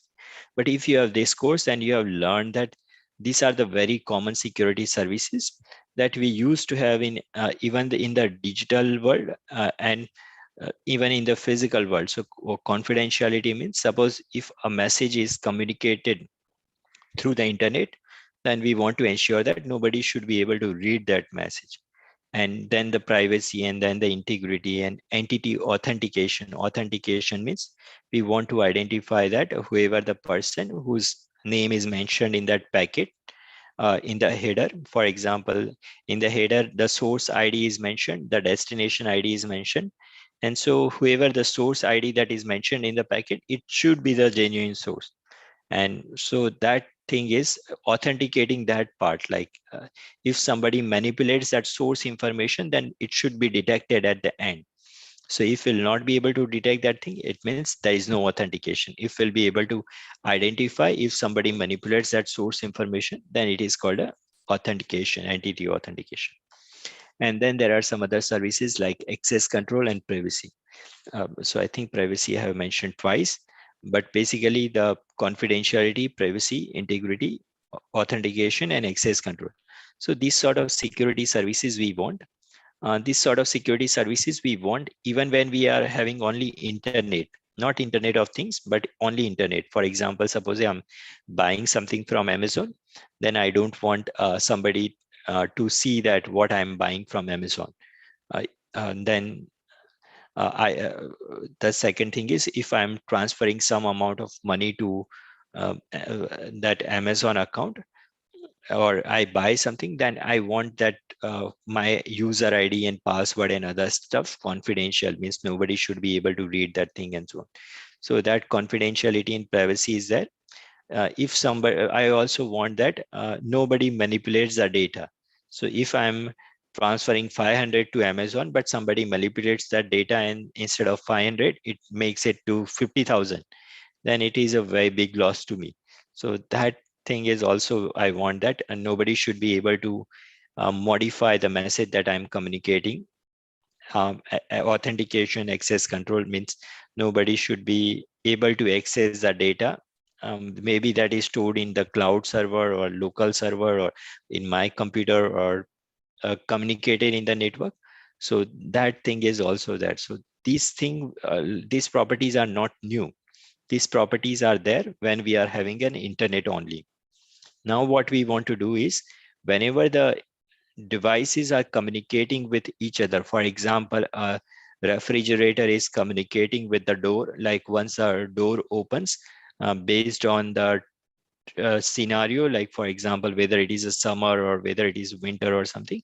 For example, assume that there is a smart air conditioner and then the smart door. And so whenever somebody enters into the door, smart refrigerator, smart door transmit that message to the air conditioner, and based on that, air conditioner automatically turns on, and depending on the room temperature, it will reduce the room temperature or something.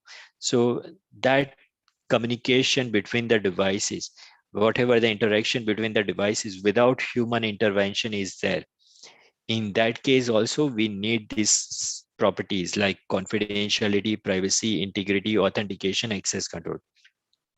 So again, like here, you should think in terms of this, like whenever a human being is involved, like suppose I am buying something from Amazon. In that case, you can understand and correlate these properties like why I need a confidentiality and integrity and something. But you have to understand that whenever the devices also communicate with each other, where the human being is not involved directly, at that time also we need all these security services, for example, the confidentiality, privacy, and so on, because ultimately if they are violated, then whatever the services that at the end some human being is going to get, those will be affected if these properties are going to be violated. So we want to ensure the same security services, but for IoT devices.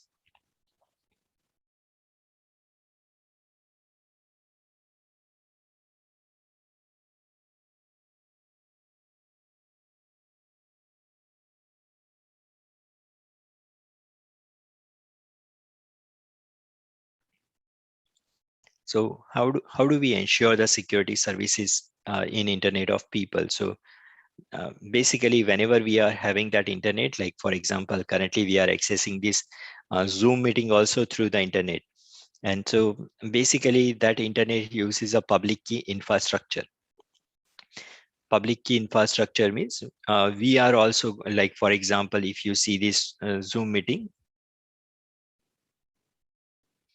you will see that it is a secured connection, and that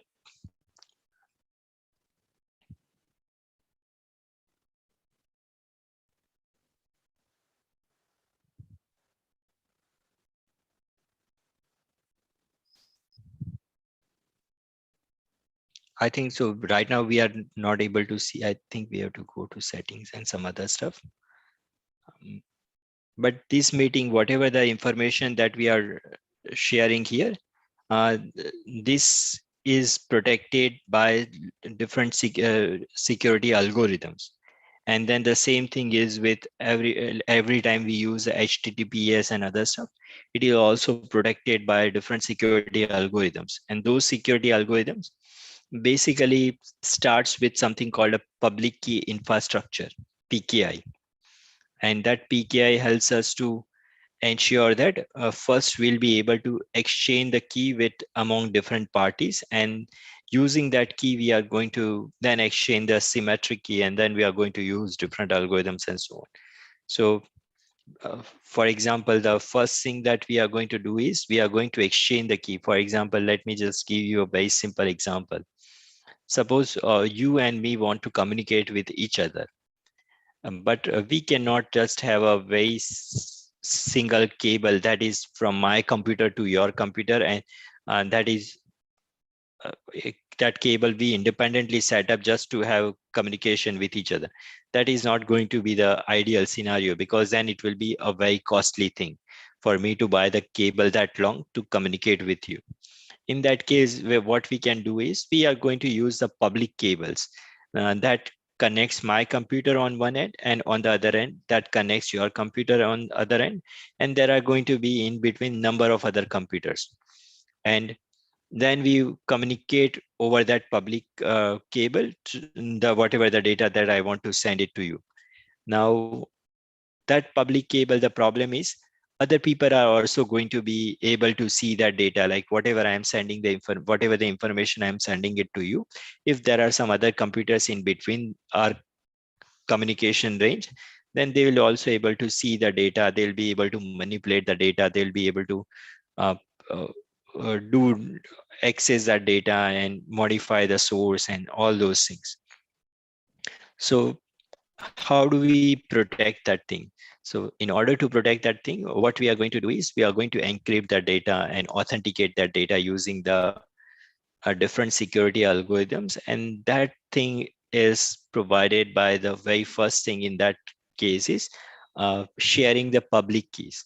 So for example, if I share my Gmail ID with you, then you will be able to send the information to me, and only I'll be able to see that information. You will not be able to access my Gmail account because you don't know my password. So my password is a key, and Gmail ID is more like a public key. The same way, here you need some sort of an infrastructure that helps you to make that gives other people that sort of assurance that this public key belongs to this party. For example, those who have used RSA algorithm or some other cryptography related algorithms, public key related algorithms, they understand that everybody can generate the public key and private key pair. And those public key and private key are nothing but numbers, bits, 0101 bits. For example, 1024 bits is a one public key, and there is going to be a corresponding private key. Now, looking at those 1024 bits, how do we identify that those bits are my public key and some other 1024 bits are somebody else's public key? Because if there are man in the middle attackers, like those attackers who play as a man in the middle, they are there between the communication channel, like there are source, then the man in the middle attacker, and then there is a destination. So those attackers, they can generate a fake public key and private key pair, and then they'll be able to hijack that entire session, and they'll be able to capture all the information and modify the information and so on.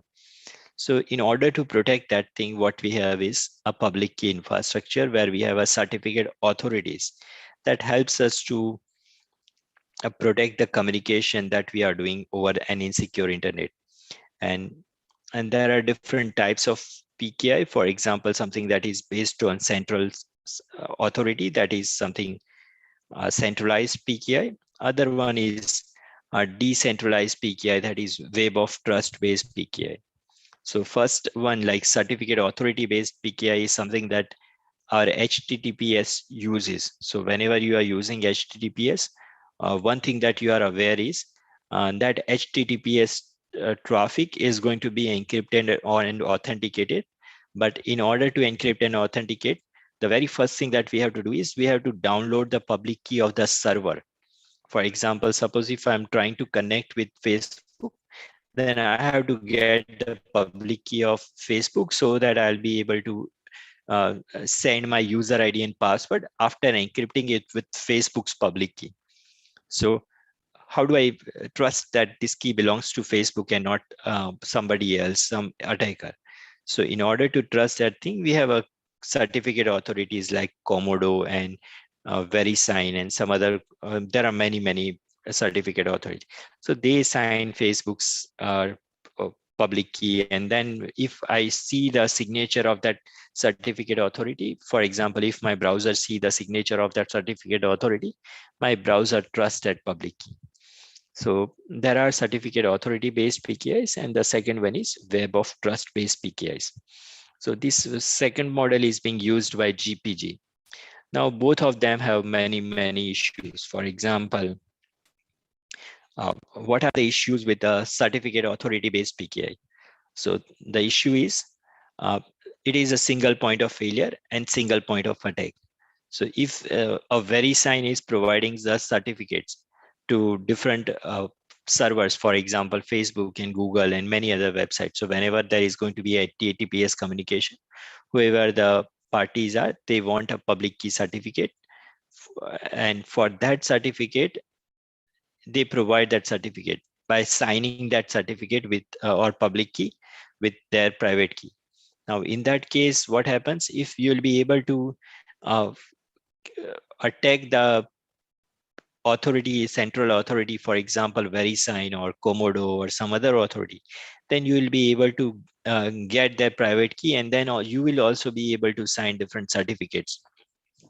And that is a possible scenario. For example, you can search something on Google like Netherlands and maybe digital certificate attack or digital certificate authority attack or something, and you will be able to see a web page, Wikipedia page usually is there, I think.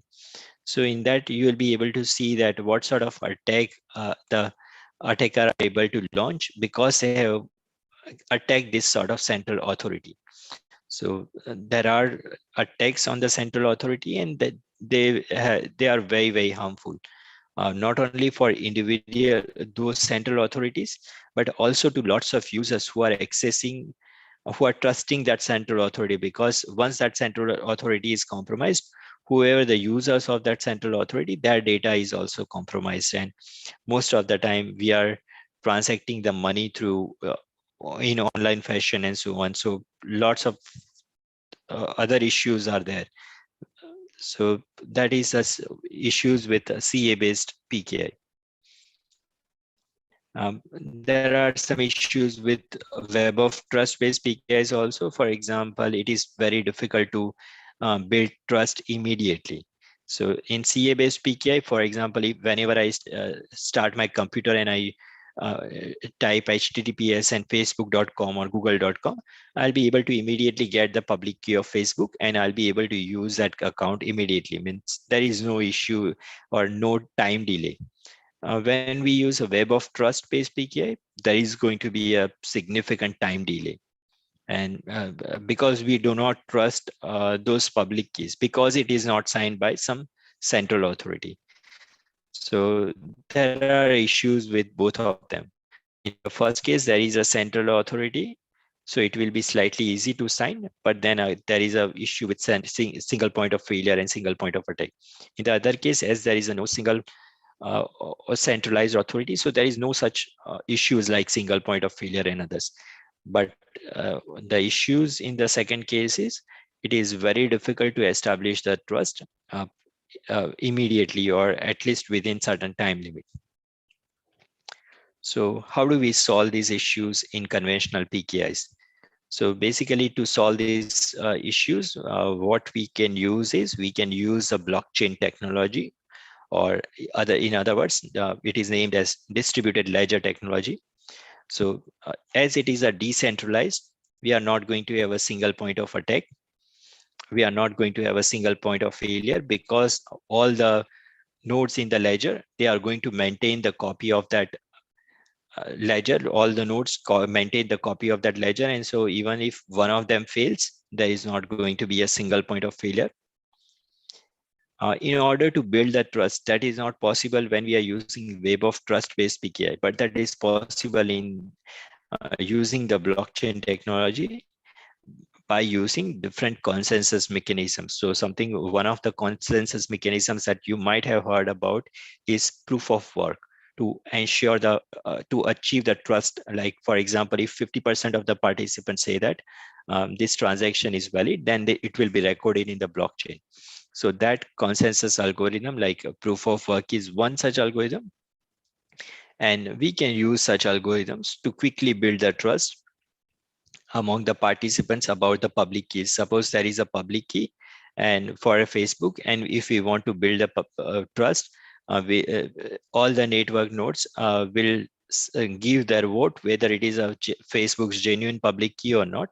And based on that, if 50% agrees on something, then we'll trust that public key. So achieving that consensus in this system is very efficient as compared to web of trust based PKI.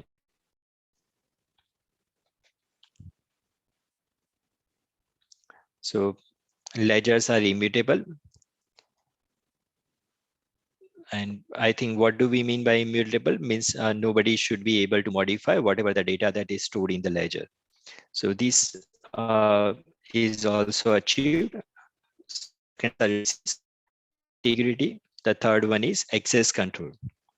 So can we ensure the access control using the distributed ledger technology? So the answer is yes.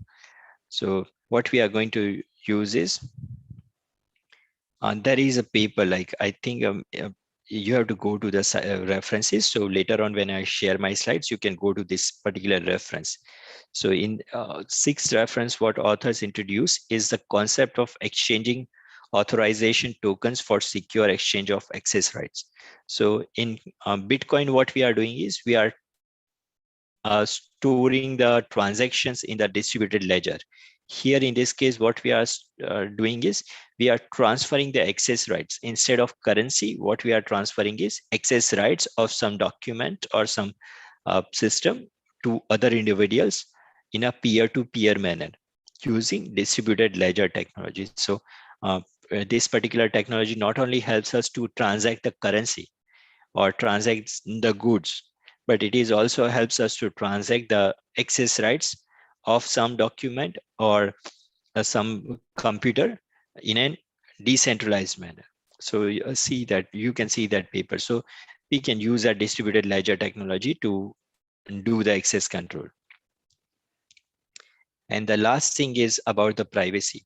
So we can use a distributed ledger technology to ensure the anonymity. For example, suppose the example that I have previously given was whenever I'm interacting with my bank, for example, SBI, and SBI knows my every transaction. Like suppose the money belongs to me, like for example, there is a 1 lakh rupee in my account. So that money belongs to me. SBI is not government. SBI is merely a bank and more like a service provider. For example, there are many such banks. For example, not let us say ICICI or some other bank, for example, Dena Bank and so on.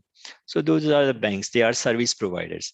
And when I have my account in their particular bank, and so for example, suppose XYZ Bank, I have an account and I stored my money.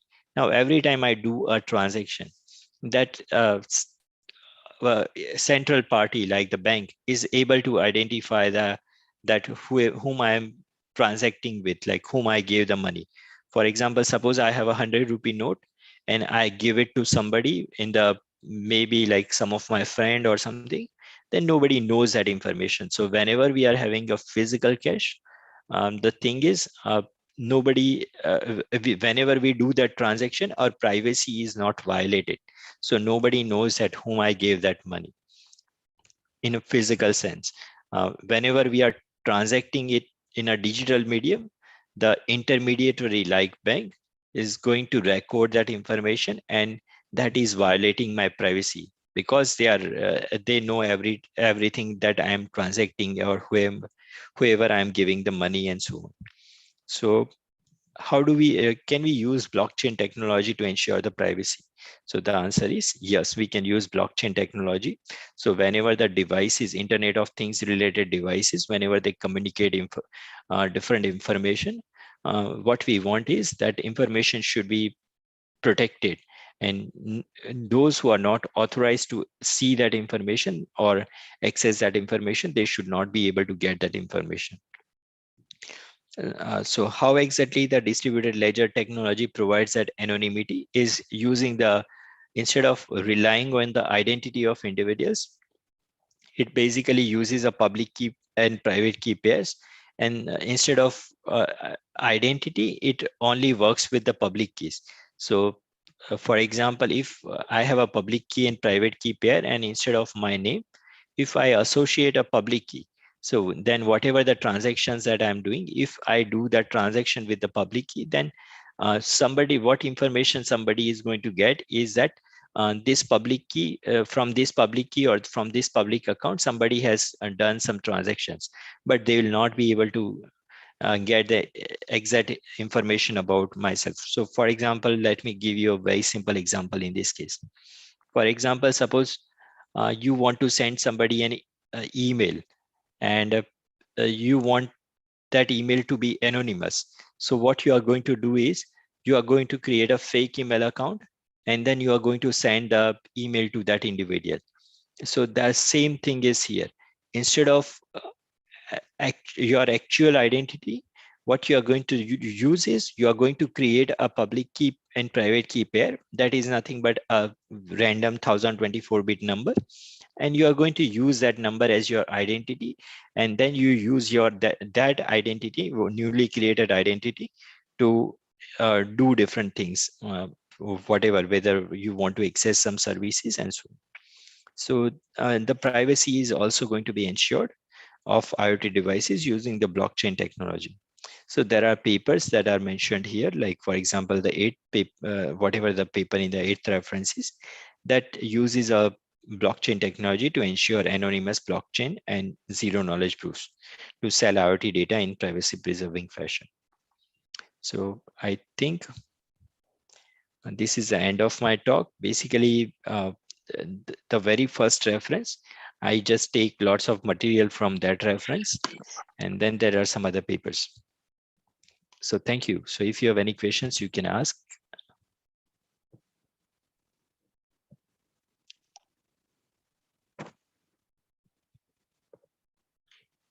If any participants have any question, they can ask it to sir.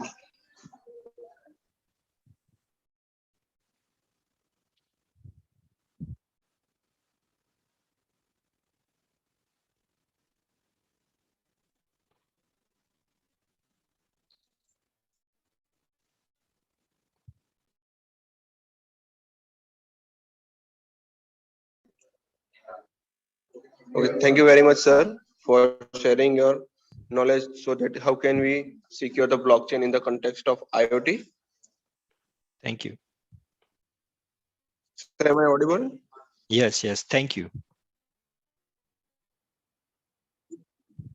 Yes. Thank you very much, sir. Participants, we are taking a break from 1 p.m. to 2 p.m. and we start our session 3 at 2 p.m. sharp. Thank you. Thank you.